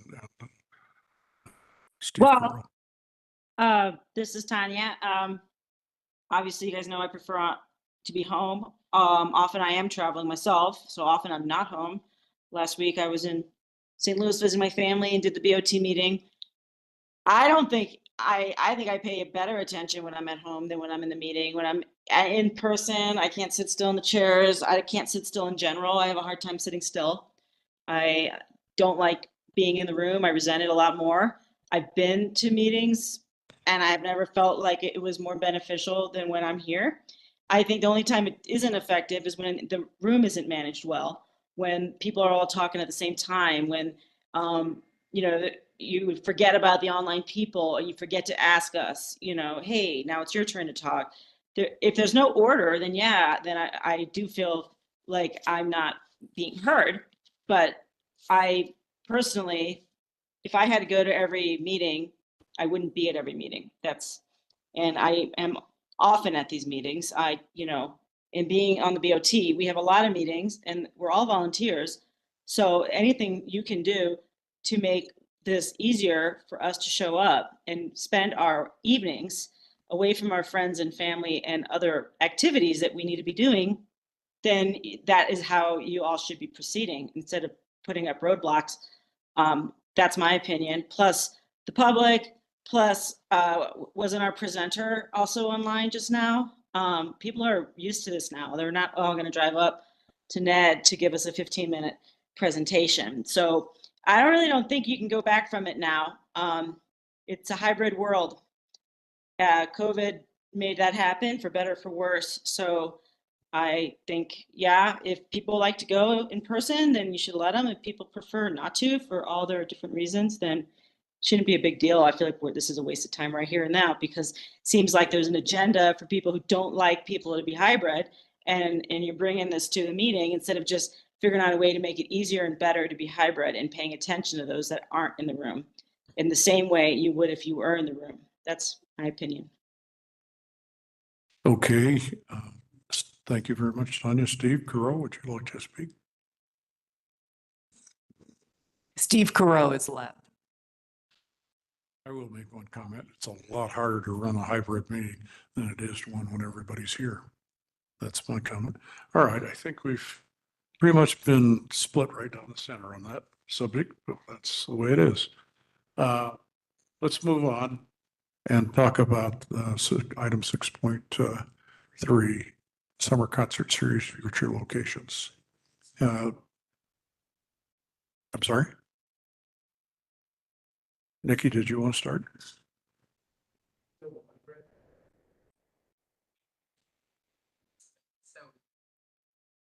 Tanya speaks. Well, but then I think our hope was also to protect it for people who are here too. So That's a Didn't work. Okay, I'll start this one off. So discussion item, summer concert series locations. We, at the previous meetings, there had been concern that all of the meetings were, or all of the, all of the concerts were at Chipeta with the exception of the NED 150. And, I was trying to honor feedback that I heard from members to explore other locations. That being said, after talking with town staff and with, first with town staff, it seems like we're, as far as the public's places that are ideal and usable right now, Chipeta is pretty much it for right now. And while Gercio might be able to be revisited or looked at later in the year, I don't think that's on the table right now. Some other locations that we talked about were, well, what about parking lots, or what about the visitor center, or, closing down certain sections of the street, which was getting feedback that wasn't ideal. And then also getting a lot of positive feedback from emails or people that Chipeta, given that it has the playground, kids can play. There's other, amenities there that aren't just about the music. That was, everyone seemed to like that. I did, in looking at potentially private land, there's only a couple pieces of private land that would fit the bill. One is either parts of Ron's lots. And again, none of those are necessarily ideal for the number of people, and they don't have the playground, the amenities. Another lot that was discussed, and let me just back up and say that Time Served Productions has said, we will do the concerts wherever the DDA wants and votes, but the DDA, Time Served wants the DDA to have a vote. If we're going to have them do something anywhere other than Chipeta, they just want it to come from a vote and not be decided by a member, which I respect. So the only other place that seems like it could be an option on the private land side is the land behind the post office. It's owned by the Hoyles. So we did reach out to them and they would be open to it. But beyond that, Peter, we have not walked it and looked at it, and honestly getting all the feedback about how positive people experience things at Chipeta. I don't even know if it makes sense to do it anywhere else right now, but that was, that's kind of it on the locations, is that really the only other somewhat feasible place is the land behind the post office, which is private. So I think, really the question, do we just want to collectively agree that Chipeta seems to be the best spot, and or if not, do we want to look at doing it somewhere else? I don't know if we necessarily need to even, I guess, going around the room and hearing, about what everyone wants to do. So that's where that's at. Andrew, I think you're pretty convincing. What I would like to do in the interest of time is, if there's anyone who is against using Chipeta totally, please raise your hand. Okay, what I'd like to do is recognize you and give you the opportunity to say why and what you'd like to do. I like the feedback from the Chipeta location. However, if we have a private landowner who's willing to try something, at least walking the ground and seeing and maybe asking Peter what his thoughts are, I don't think that could hurt to look into and then maybe make that one of the final ones instead of making a quick decision. And then if they think that the land is level enough in terms of that spot not being visited by people, safety of any harmful pieces of metal or old remnants of something that used to be there. Like if it's safe, it might be worth looking at because the purpose of the concert summer series was to explore different locations, and working with the public and being offered public land, I think is part of our goal in collaborating. That would be my input.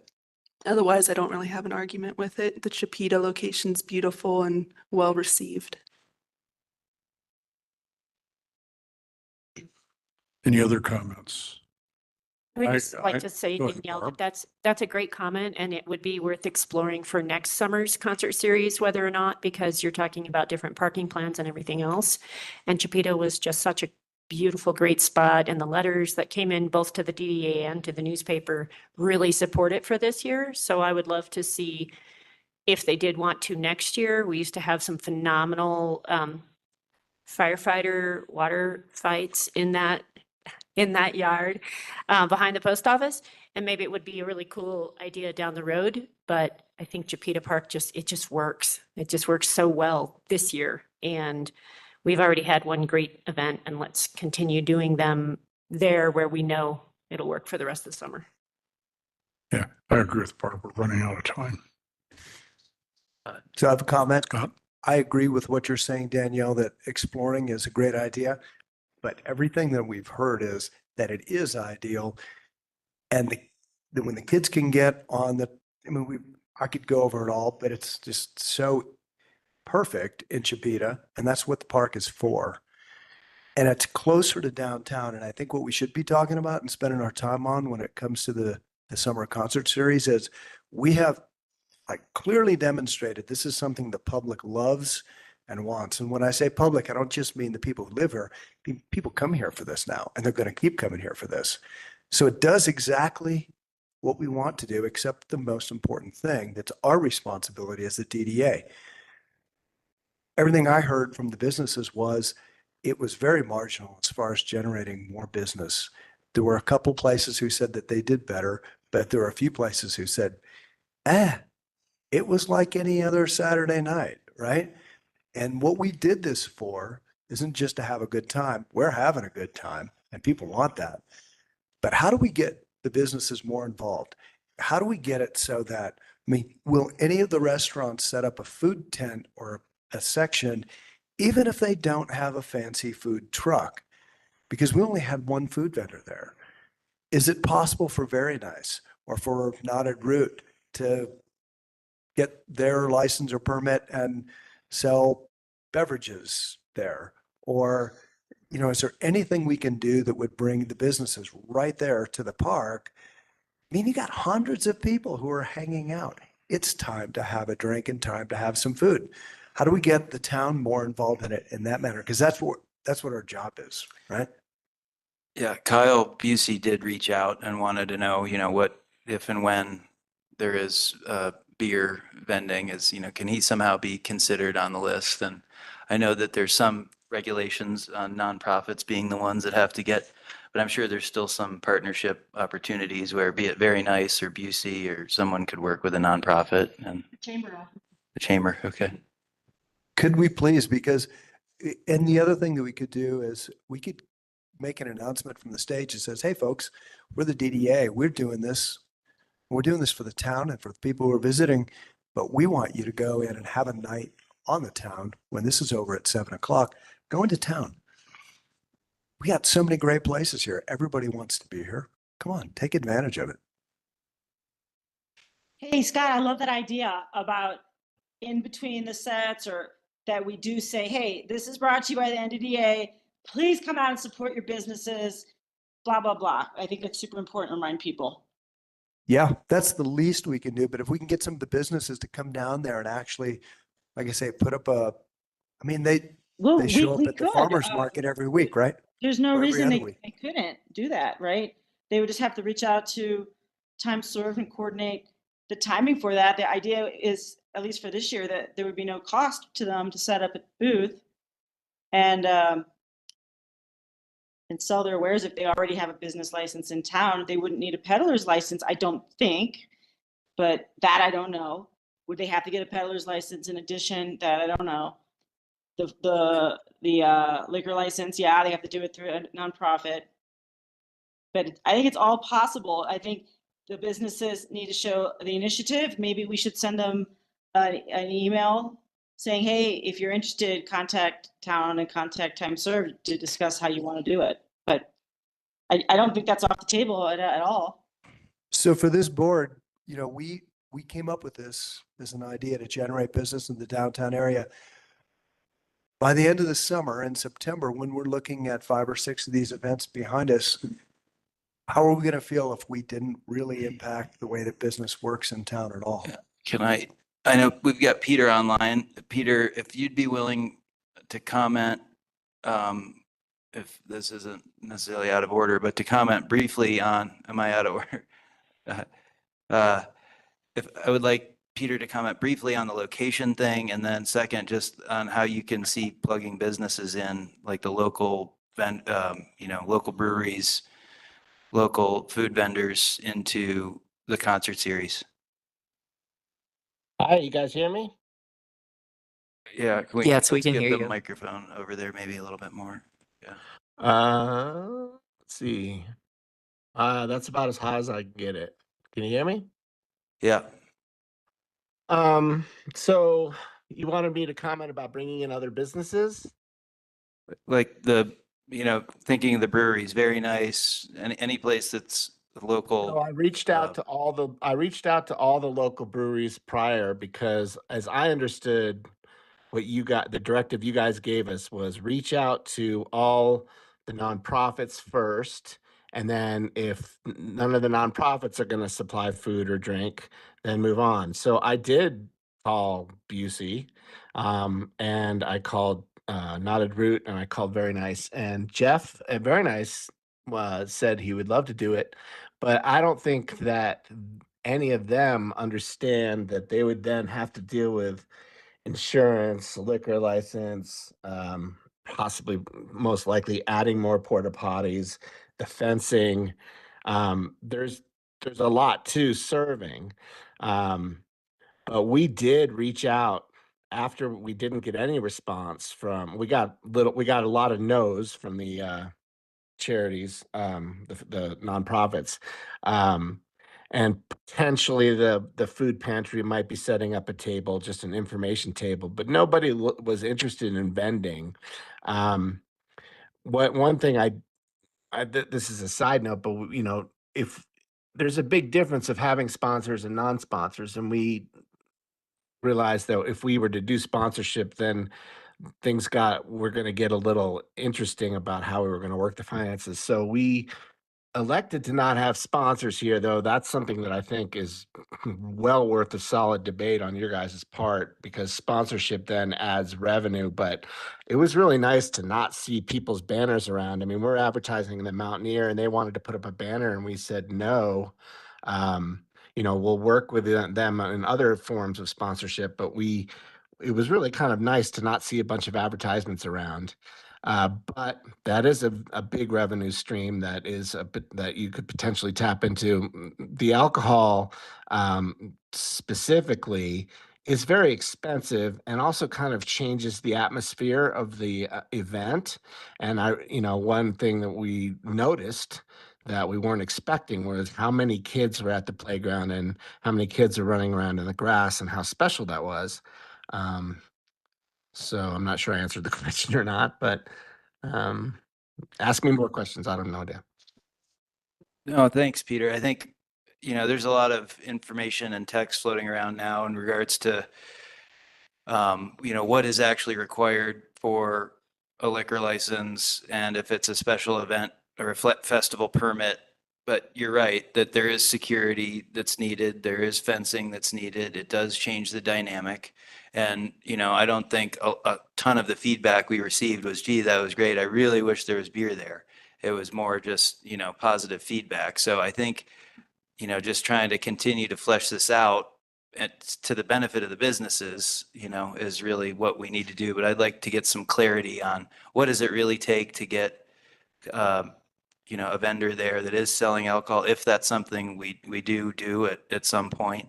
And because we've got budgets for the safety security that we set aside, that'll come up in the next agenda item, to help with monitoring, the perimeters. That being said, there is additional costs that would need to be talked about and looked at. So I think that's, I have a little bit of an idea on that might help some of the businesses without necessarily bringing beer to the park with the kids. Maybe if there are any of the businesses that would like to say, yeah, if you plug me when you say the DDA sponsored this, and anybody who brings me a picture of the band tonight will get, 10% off of their meal at a restaurant, at Kathmandu or wherever. If some of the businesses would like to offer a concert attendee special on, the post-concert time, then that convinces a couple of people to leave the park and walk over to, wherever the restaurant is, wherever the bar is for that matter too. And so we could reach out to business owners and suggest something like that if they would like to offer a special for the concert attendees to get a little more traffic in after the concert. And that could be before the concert too. Before the concert too, yeah. Well, your liquor establishments in town would appreciate that, because if you didn't have liquor at this event, and I don't know if it affected the attendees or not, but there certainly were a lot of young families, and I like that. I think that's great to bring those people into town, and they feel comfortable and they like the program. So I'm very comfortable with no liquor there, but again, this is a board decision. I agree with you, Ron. It doesn't have to be liquor, but I'm going to feel bad if we get another like 2 months into this thing and we haven't really done anything for the businesses because we just haven't. I don't know what we do for them, but when you gather hundreds of people together on a summer evening, give them an opportunity to reach out to that group. I come around and watched, and I counted the number of people there. And of course, there was a lot of people in motion, so it was hard, but there were about 400. Yeah. And there were at least 50 kids there. I made an effort. It's hard to count kids because they're running around all the time. Yeah. But I think that bodes well for the businesses. They're right nearby, both the shopping center. And so I think the residual effect, the next time they come, or they might be in play here to somewhat. They might not necessarily go to a restaurant that night, but they would be enticed to come another night just because they had a good time downtown. I don't know. I like It's Catherine. really hard to measure. It I seemed wanna like the just- bars were full. The bars were full after the event. I went around after the event and it seemed like there was a lot of spillover from the event. At the covered wagon, I just saw people then went out. And Yay. so there was the people that we brought into town after 7 PM, they were looking for something to do. So I think that there was a little bit of a velocity there of Yeah, people. I did too, Peter, and the bars were full. But the event was heavily attended by town citizens. I think at the very least on this next one, we do need to have a small paragraph, Peter, where we have you guys announce, please see, go visit the local businesses, and kind of a short, just down the street is very nice, and just across the creek is Busey, and et cetera, so. Yeah, 4 of us are very comfortable on the microphone. So if you guys wrote something for us, that would be wonderful. We are willing to say whatever you'd like us to say on the mic, or if one of you guys wanted to get up on the mic, it's no problem because, every I'll show write is 2 bands. So you have that opportunity between bands to go ahead and Yeah. advertise the DDA if anything. Okay, we still have a lot of stuff to get through tonight, so I think we got, I don't know, I don't want to cut us short, but I think we got enough info and updates on this location. I don't necessarily know if we need to move anything to an action item. I feel like things are working pretty well at Chipeta. And certainly maybe next year, if the land behind the post office is, maybe it's still worth looking at this year, Peter, but we'll kind of stay the course with Chipeta and kind of move on to the next item if there's. Okay, can I add just one quick thing, Andrew? Yeah. I just wanted to say it's important for us to make these decisions about where as soon as possible because and that's kind of why before it started, when I came in, I said, look, we need a little direction on where you guys would like us to go because of the advertising and such. It's, you know, we just made up a bunch of posters. We can't make posters right now for the future events until we know where they are, as well as the digital marketing. And now we're taking out ads in the Mountaineer. So we need to know where they are so we can kind of say. I So think there our is consensus, Peter, I'm sorry to cut you off, but we're no running problem. way You over get my time. point. I think the consensus is that we're going to take and use Chipeta this year and then look forward to maybe doing something different next year. And it's only because exactly what you say, and time is of the essence. We can't really, we're into it now. And it takes a lot of arrangements. I mean, if we used the park owned by the folks down by the post office, there would be a lot of groundwork needed there. I walked it, and there's ruts and holes and sticks and stones that would have to be removed and cleaned up and a good mow job. So whether or not those folks would be willing to do that, we don't know. So I think if anybody has an objection to using Chipeta, please raise your hand and we'll just take a vote or a straw vote, not necessarily a motion vote. Is anyone for this year against using Chipeta 100%? How about Tanya or Steve Carroll? No, I'm in favor of Chipeta. I love it. Okay. All right, that's a settled issue, I think. Yeah, so Peter, Chipeta for everything. You can print posters. All right, we're rolling with Except for that. the Ned 150, sorry. Yeah, of Except- course. We're rolling yeah. with that, and we should, you know, we need to discuss 150 when we get to me again. It didn't quite hear that last part. What was the last thing you said about 150? I'm just saying, yeah, we need to discuss 150 in a little bit more detail, but we'll do that at another time. Okay, great. Thank you for your time. I'm still here I'm at the bottom of your agenda, I think. Yeah, okay. As the traffic safety budget. Looks like we're short quite a bit. So given the bid we have from the one respondent.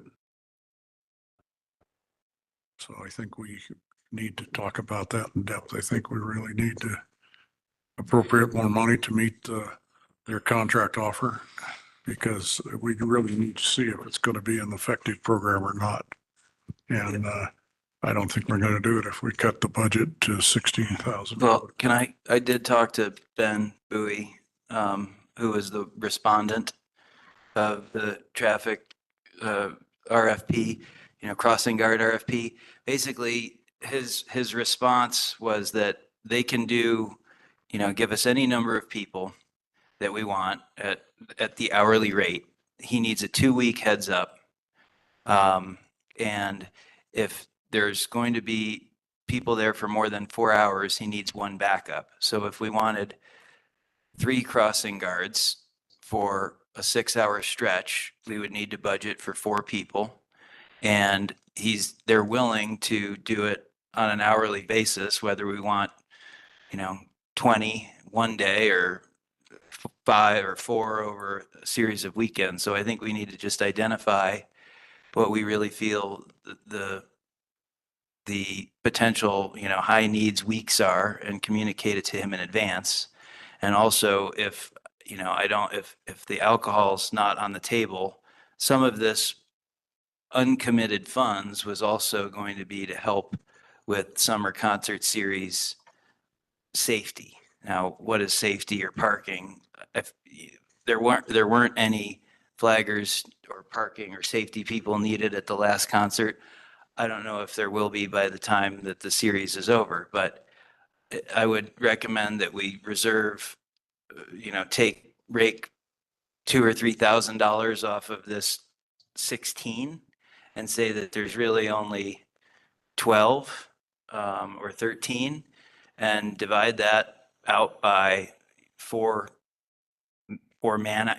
people for 2 days for 6 hours. And I can do this math here in a few minutes, and that would tell us how many weekends we can get. That's my high level view of how I understand that, but. Well, we have, was it 16,000 left in the budget, more or less? And his quote here for 3 with the 1 extra for 4 was about $1,000 a day. So that means we would have 16 days under and we'd be within our budget.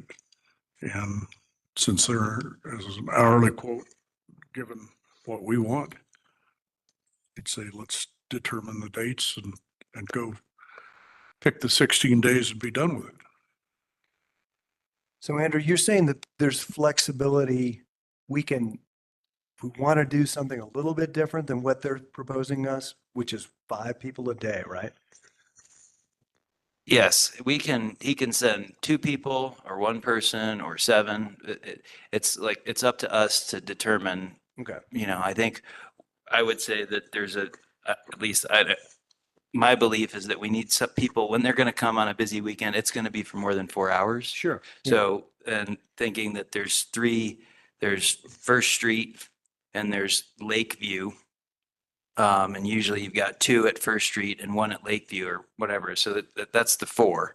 And so which weekends, if we've got 4 people for 6 hours a day on those weekends, but Ron, you're saying you've done. Differ with the only that you need 1 at Revelway, 1 at Lakeview, and 1 at 119. And the backup person.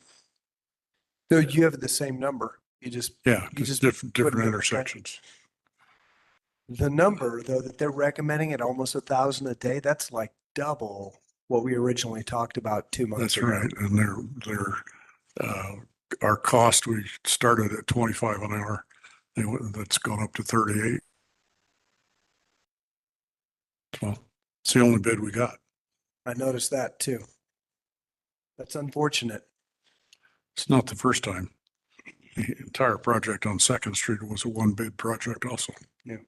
And so was the parking at Big Springs Drive. So we've had. So in perspective, we didn't really have this type of program at all last year, and we wanted to do this year, but we don't have to break the budget to do absolutely everything possible. We can, it's all incremental improvement, right? Yeah, we're within the budget, I think. Are we not, Andrew? Can we have? With 4 at $1,000 a day? No, 4 is not 1,000 a day. It's 5 is 1,000 a day. No, actually 4, if you're talking 38 an hour, 38 times 4, 152, let's say 7-hour day. Is that a good assumption? I think 6-hour day is what we originally planned. Okay. 6-hour day, that's 912. I'm just going to call it a 7-hour day. That's 1,064 for a 7-hour day for 4 people. So. Can we ask Nikki, as someone who has managed traffic in town or put up barriers for traffic in town, can you think of 16 days over the summer? I mean, I can think of the 4th of July and I can think of a couple of other days. Is 16 necessary, or are there days that, like this past weekend, seemed great? We had some folks walking around, but I didn't feel it was insane. So Leaf peeper season. Leaf peeper season for sure, which is a ways down the road still. But like the heat of summer kind of stuff, leaf peeper season, we're talking 3 weeks. 3 weeks of Saturday, So Sunday. that's 12 days. And then Ned 150 and the 4th of July. 6 days. It's 3 weekends. So I can't do math. It's too late. So six days for leaf peeper and then Ned 150, so 7 days, and then 4th of July is 8 days. So I don't know where we're coming up with 16, I mean, overall, and not being able to plan what the weather's gonna be like 2 weeks from now. It seems like coming up with the ones that are gonna be the biggest ones would be the ones that we should be worried about covering this year as a There's trial. The circus event. There's the Ned Jazz Wine event. Doesn't Ned Jazz Wine have to pay for their own? They have their own security. They do their own thing. And They do their own they're parking, so, Totally. and Circus does their own But thing? it's just a busier weekend in town. So I'm talking, if you guys want to know the busier weekends. Yeah, in I mean, town, those are the and busier weekends. We did have that meeting where when people were asking for grant money, we said, well, we're going to have our own flaggers at times, so we don't want to duplicate things. So I want to make sure that those, Harvest Fest. yeah, the cars, and I think we told Stephanie that we would have some support. So like if it's the Leaf Peeper, Ned Jazz and Wine, 4th of July, Ned 150. So you could Car. definitely look on the town website Yeah. or get with Peter Kasich and find out when the major events are. Because yeah, you did tell like the Party in the Peaks and people like that to, it was likely that you all were gonna provide flaggers for those weekends, so. Didn't some of them didn't get funding? Sorry, I wasn't at the meeting last month, so none of them got funding for. They They got got- partial. They got Partial. partial because they're, for example, the Ned, was it the gravel where a lot of their stuff is happening, say Caribou or different parts of town. And we were just saying, the only places that we're talking about doing it were First Street and Rental Way. And so if someone was factoring those crossings in, that's where we were saying we were going to have it. So I think looking at the calendar, it'd be pretty easy to come up with 12 or 13 weekends. I would like to make sure we consider that say 2,000 of That's that. 24. If you have 12 weekends, that's 24 days as opposed to 16. I'm sorry, 12 days, 12, okay. not 12 weekends, but yeah, 12 day events, Well, we need to do that. or 13 or 14. These guys are just like time served. They need to know in advance too. Party Peaks, 6th Leaf, 4th July, Ned Jazz Wine, Ned 150, Ned Gravel, and Harvest Fest. So how many is that? It's Harvest Fest fall 12? during. Yeah, sounds like. Harvest Fest probably is during leaf peeping season, but You have the cars. I don't know when the cars, what is that? Car shows during Ned 150. During Ned 150, okay. But Ned 150, I only put down one, and do you need two? Ned Yes, 150 is Saturday and Sunday. Saturday. yes, because Peter, I think that's our starting list right there that we would, so I'll give this to Kate. So we Question, got Andrew. 12 days, Andrew, 13. 13 days? Okay. So question, Andrew, do these guys have the flexibility that if we get into the fall season and we've got forecasts for really dark, wet weather, and we know we're not going to get a ton of traffic, can we call them off?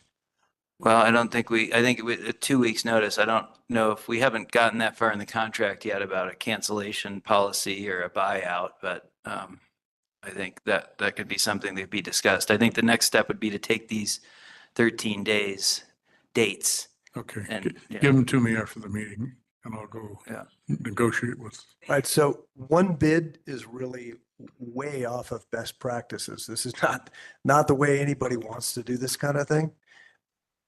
But by necessity, we have one bid in this situation. Does anybody in the room or anybody who's not in the room, who's on the DDA, have a business connection or business interest in Ranger Event, what are they called? Ranger Event Services. Services? Anybody in the DDA? I will Business comment connection? that I know these guys or know a few of them. I don't know them all. Because they've worked at the farmer's market for 2 years now. So obviously I work with the farmer's market folks in terms of the parking. So I know what they're doing.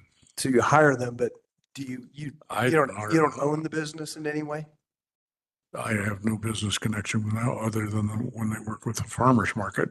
Do they charge the farmer's market The I'm sorry. 38, do they charge the farmer's market $38 an hour as well, or is that I a don't special know bid what for they- us? Charge the farmer's market. You, if that's a separate contract and I'm not a part of the farmer's market.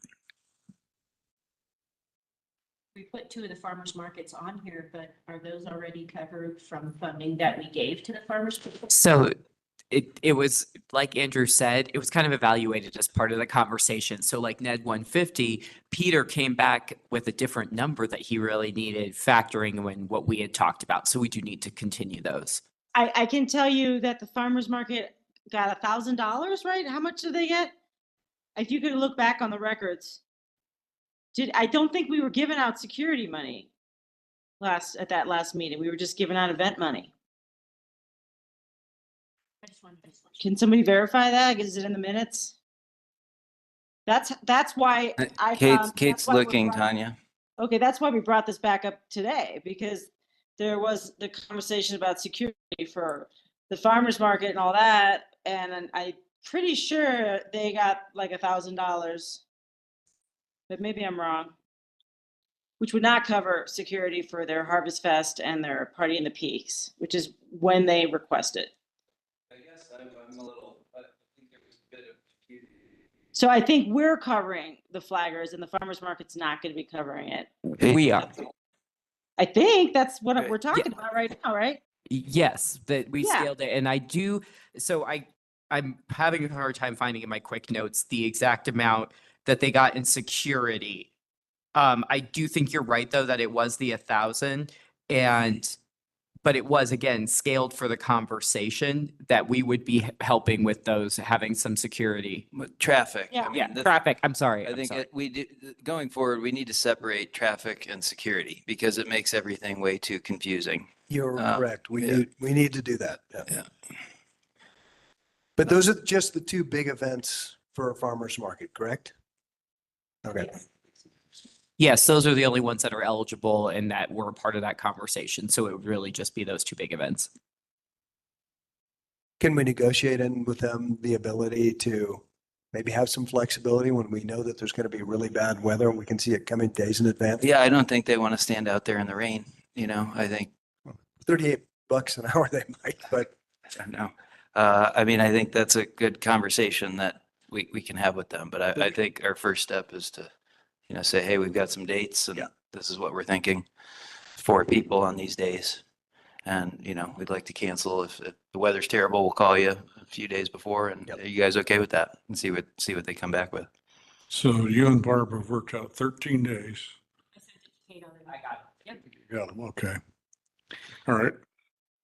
Okay. And what was the Um, next thing you wanted? Well, terms of cancellation or notice or buyout, as you said, Yeah, we can, or forfeiture for a certain amount. I don't necessarily think we need to get into that right now, right? Uh, Yeah. Well, we got to get going pretty quick. Yeah.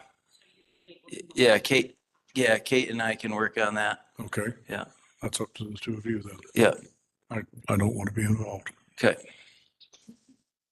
So, I think I don't want to move this on, but I do. The next thing, Go ahead. so I guess, do I need to make a motion here on, I move to send the dates, the 13 days. Let's some move it to information. action Oh, first. Move it to an action? Yep. Okay. I move to make this an action item. Yes. And then we do the roll call. Okay. All right. Call the roll, please, Kate. There was a second, please. Yeah. Yep. Yeah. Danielle seconded. Okay. We've discussed it thoroughly, so. Call the roll. Scott Papich, yes, please. Catherine Vallon, Yes. Barb Hart, Yes. Andrew Dewart, Yes. Steve Roundtree, Yes. Danielle Kraus, Yes. Ron Mitchell, Yes. and Trustee Corvalon. Yes. Thank you. Move to bring the 13 dates that Barb sent to Kate back to Ranger Services, Ranger Event Services, and finalize a contract that includes provision for cancellation due to weather. Second. It's been moved and second. Scott Papich, Yes. Catherine Valen. Yes. Barb Hart, Andrew Dewar, Yes. Steve Roundtree, Yes. Danielle Kraus, Yes. Ron Mitchell, Stay. Trustee Corvalon. Yes. Thank you all. I just want the next thing on this 6.4, the tail end of it, which Kate worked on. Thank you, Kate. This was something that we discussed would be helpful for the board members when looking and talking about budgets, just kind of a high level, first attempt at a budget schedule. So it's the last item of 6.4 that says NDDA 2024 budget committed versus uncommitted, where, just our initial budget items, how much of that money's actually been committed? What is uncommitted? What's been spent and what's remaining.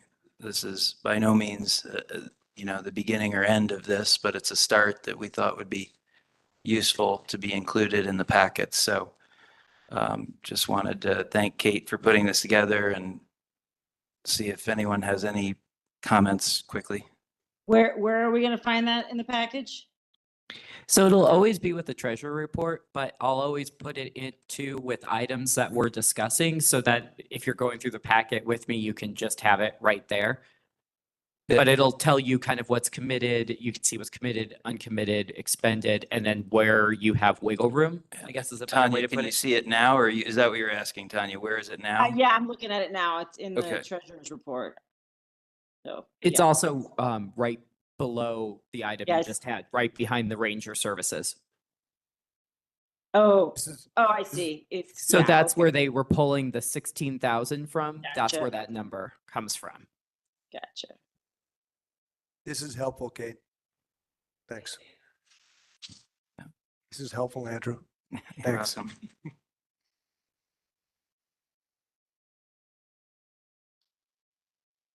And then we talked about doing a deeper dive where you could look at these monies that were committed in certain, be it the wayfinding update or the, any of those updates, there'd be further info, but this is a great start that I think we'll just kind of keep at this.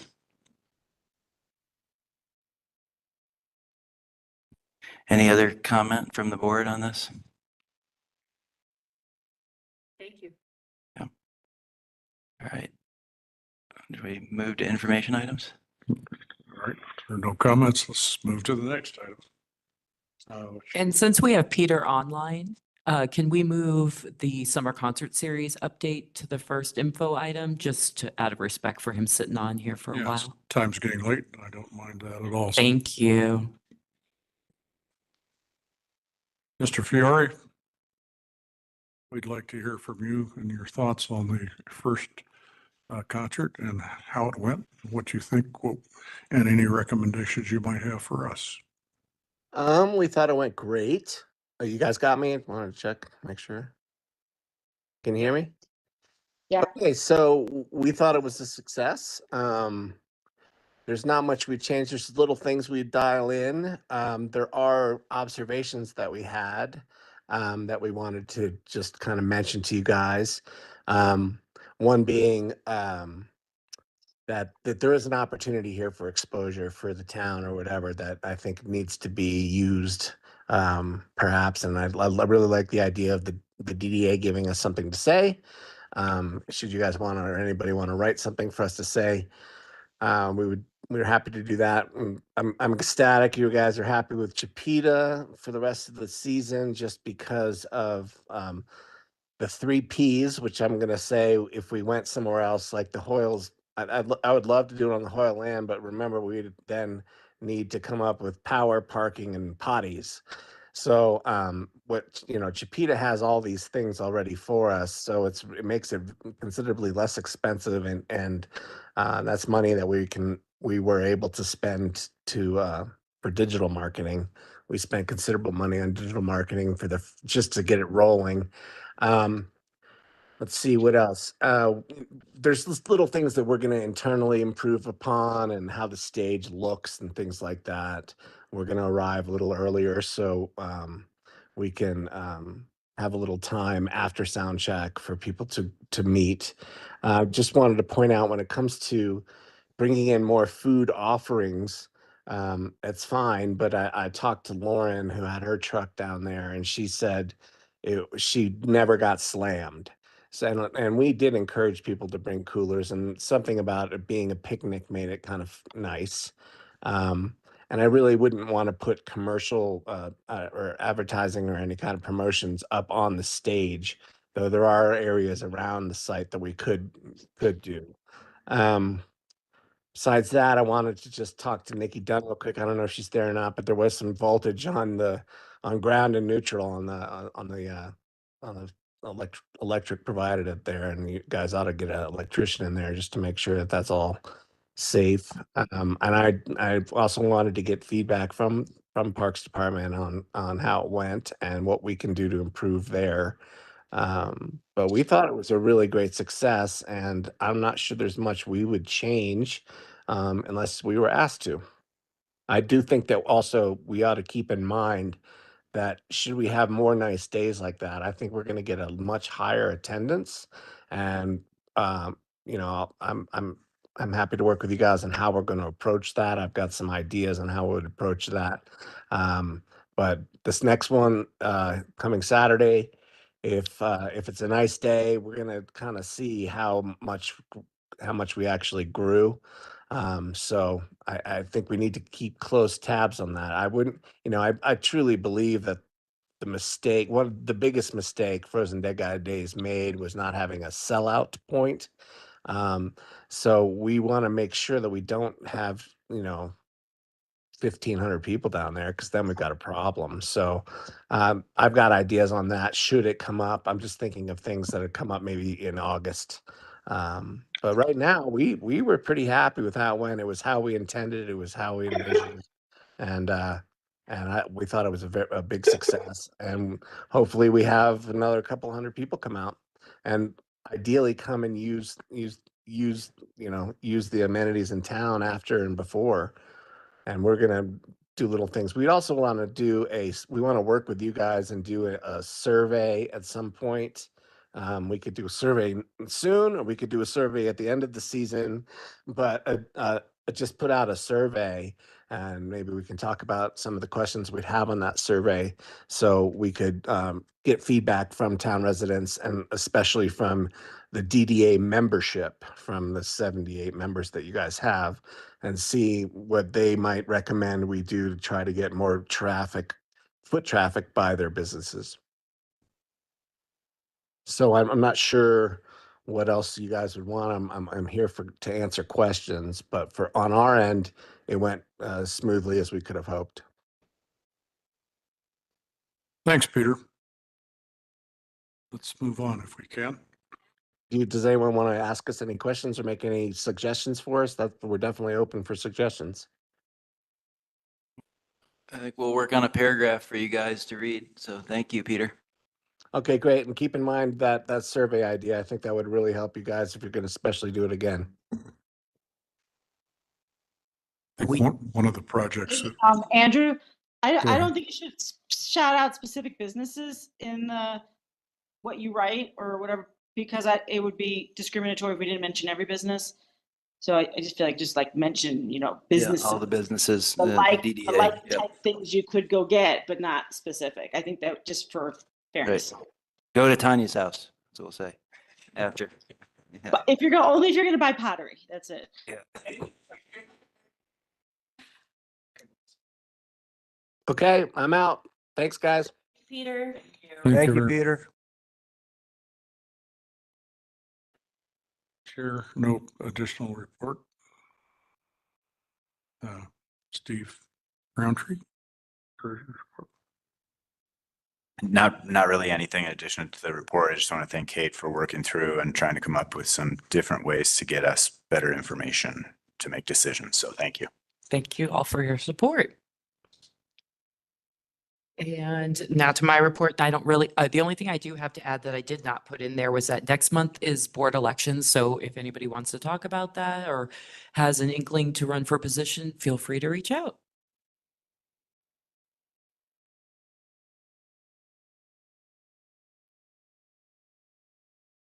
Let's move to the next item then. All right, so staff report. With Miranda being gone from the town, it has been incredibly challenging for staff to adapt, but I am thrilled with the way that they have adapted. It's exhausting filling her shoes. I know she's online listening because I asked her to be. But it is exhausting. I don't know how she did it, especially trying to continue to run the Parks Department at the same time. But everybody's doing a really good job of it. In the downtown area, we've got the application process for the parks temporary employees is open and up. I've had several applicants, so hopefully we'll get those temp employees in, two of which were funded by the DDA, so they'll be in the downtown district with trash and weeds and anything else you can think of in the downtown area throughout the course of 12 weeks of their employment. Streets department, if you noticed, I don't know if you've been around in town, but the streets department had Snyder Street between First and Second Street paved this past week, as well as a patch that was done at the intersection of Big Springs and Highway 119. Little snafu with that one, that being that there was the company that we hired didn't use any traffic control, but we figured it out, brought in our own.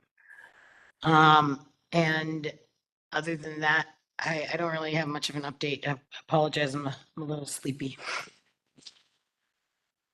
Thank you, Nikki. Thanks, Nikki. Thank you. Nikki. Back to the art. Kate, thank you for writing up the report. Nothing more to add other than thank you guys for your support and input. Thanks, Danielle. Riverwalk. Barb, do you have anything to add about Riverwalk? Nikki's on it. When the time comes and they're ready, we will find out about it. 7.8, we've beat to death, so I guess we've said about all we need to there. 7.9 we talked through as well, so. Same thing. So we're at 7.10. Nothing new on wayfinding right now. So Okay. there we go. Oh, all right. Anything from anyone, online or in other business? Okay. I would like to talk about item number 9. I would like to move this to our next meeting. We're 45 minutes over time, and we, of course, had a delay getting started. This is something I think we need at least a half an hour to 45 minutes, and that would put us way past 9 o'clock to 9:30.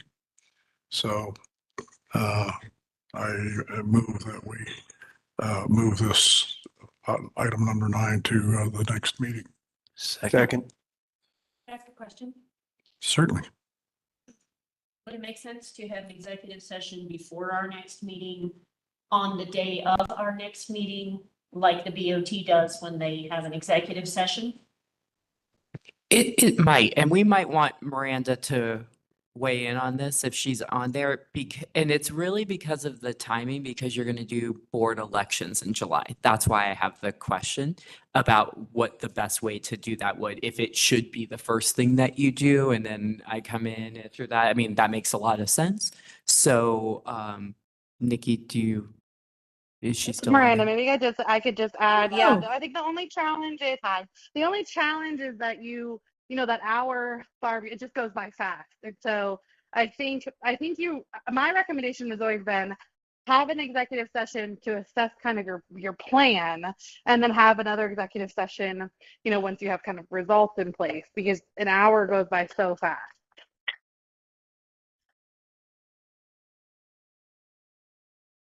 Okay, was there I a don't know if you can second? hear me.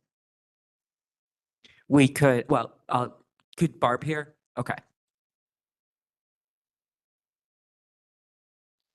Could I someone didn't hear a second. summarize that? I Steve, sort of heard. All right.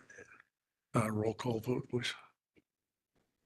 Steve asked for Miranda, for someone to summarize what Miranda Sorry, said. yeah. Oh, can you hear me okay? Can you hear me? Not really, but Oh, It's- Kind of. it's- I can text it Does that to help? you. I don't know. That's the speaker. Yeah. Set the microphone to the speaker. Try again, Can you hear Brenda. me better now? Can you hear me better now? Hello? Is that better? Is that better? Yep. Go, you got it. So you're on. Okay. Okay, great. So I was just saying, I think you need to determine your process for your evaluation. And so I think the only value in having just a quick executive session is to get your process set so that you can work on that, outside of regular meetings. And then at your July meeting, you're actually completing the evaluation before there's a changeover in leadership. I just think an hour goes by fast, but you have yet to even decide how you want to approach this evaluation.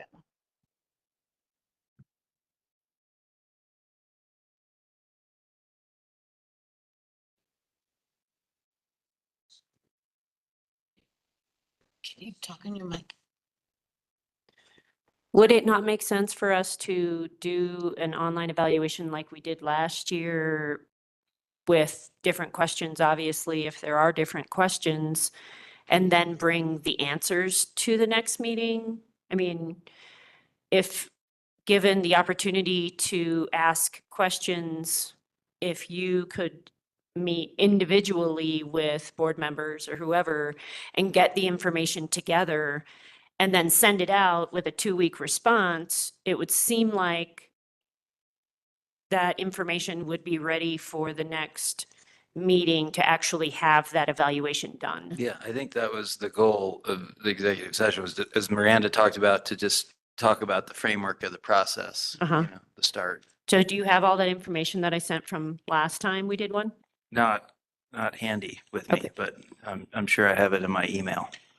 Yeah. My only comment, I guess, and I don't want to belabor this because really this should be done in executive session, is just being mindful that I'm not sure those questions last year solicited the right responses to be able to give Kate the feedback she's looking for. And so I really Okay. want you to be mindful of this is an opportunity for your employee to know about her performance. And so how you frame those questions are essential. So I would only caution you to either, to have that session, to have an opportunity to decide what you're looking for from a feedback perspective before you just launch into the old survey. Yeah, I think that's a good idea. So should we devote it to that? And then and then have another one with the evaluation. In August, after the changeover of, so have a session before the next meeting to just determine what you're going to ask? Is Yeah, that- like what's the goal out of this? What are our goals? And as we get into the budget and all that, we can discuss. I think your only risk is you may have two people coming off and 2 people coming on who are brand new. And if that's fine, Oh, I then see. They won't be able to give an evaluation because they don't know. Right. Well, and I think that's only fair sorry, Kate, I'm talking about you like you're not here, but I think it's only fair for Kate to hear from people she's worked with for the last year. I thought that which was is your why idea. I know next year meeting's not fun, but you may want to consider that just to have a quick 30 minutes. Here's the process. Do it online, have a quick, fast meeting, and then do a 2-week turnaround, like Barb's saying, so you can still get this done in time for your July meeting, but you do need to have a separate meeting just simply to discuss the structure. Is the answer an executive, strategy session before the next meeting, but not tonight? We could just do it now. I think that's what. Okay. What Tanya and Miranda were saying is kind of maybe just do that now and then July could be that hour before the meeting. But it's up to you. I'm leaving no matter what. Yeah. Well, there's a motion on the floor. You want to have discussion, now's the time to do it. I would rather have a different meeting than right now at 8:45 at night. Yeah. So late. It is late. I- And I think that I didn't come prepared to come up with the questions we were going to ask. So I think that it would be better to schedule an hour in a week or two, that we can just have an executive session, nothing else, as the DDA to come up with what those questions are. I agree with Barb.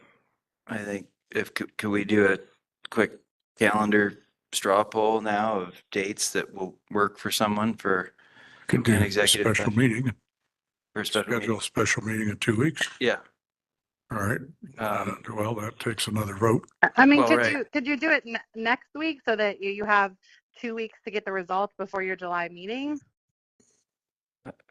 What are people's availability for next week? Today's 19. Are you talking about Wednesday of next week? Yeah. We can do an I'm out executive next week. Out next week. Okay, no. All next week. Well, I you're out? do wonder though if maybe, Andrew, if people are gone, could they just send their thoughts on kind of the types of questions? I don't think you need a whole board to make this decision that, you know, I don't know, Steve, if you're comfortable, but you Sure. could just send Andrew your questions Okay. for incorporation.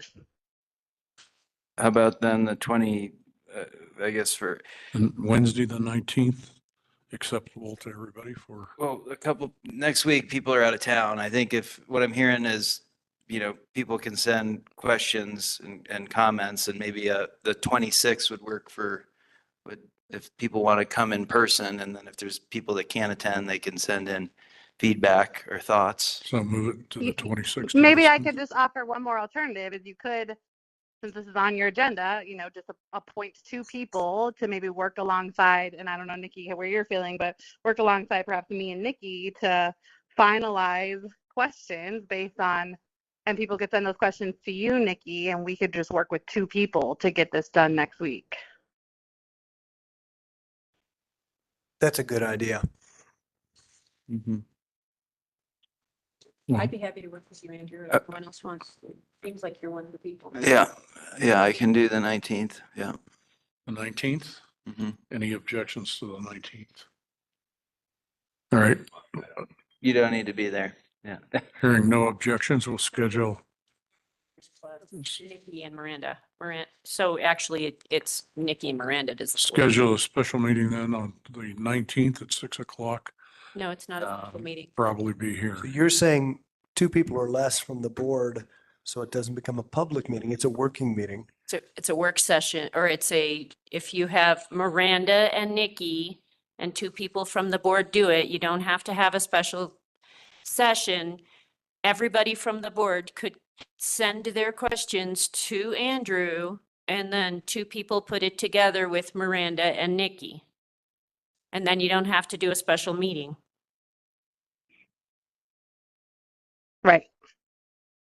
And I have volunteered to be one of those 2 people, if no one else, because Andrew obviously is the other person, because he's been spearheading this for a little while. Right. And the point of it is just to come up with the questions, right?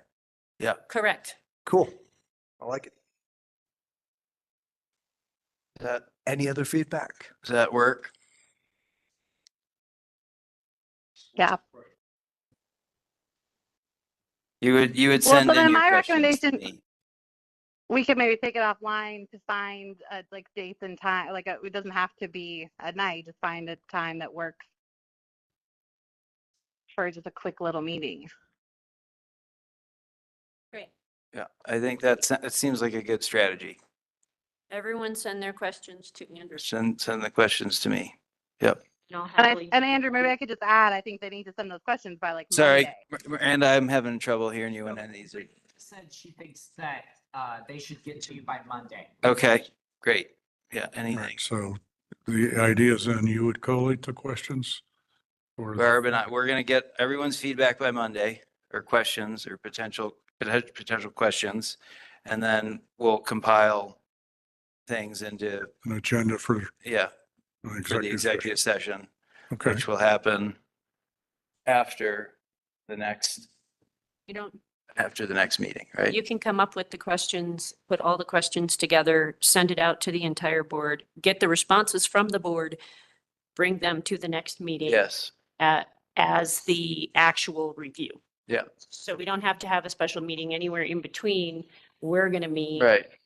with File Miranda. the questions, send them out, Yes. get the feedback, Well, and then go well, into executive session. reasons for executive session is that questions and answers and discussion are held for the board members only, not for public dissemination.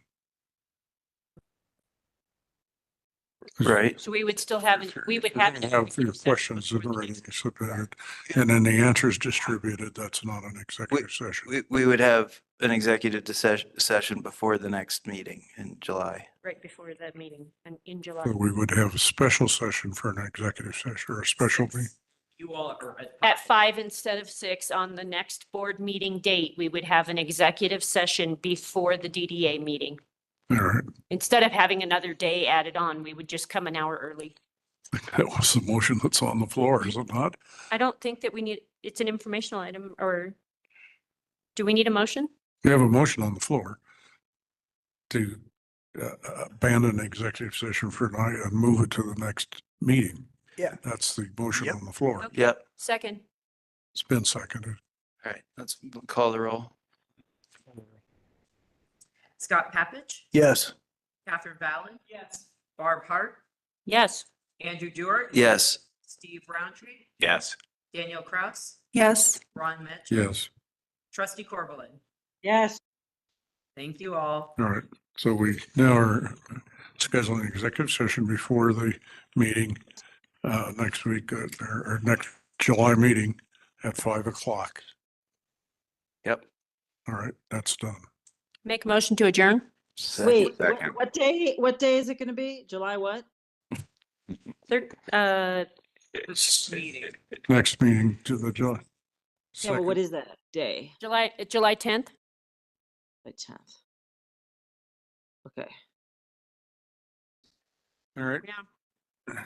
Is there a motion to just adjourn?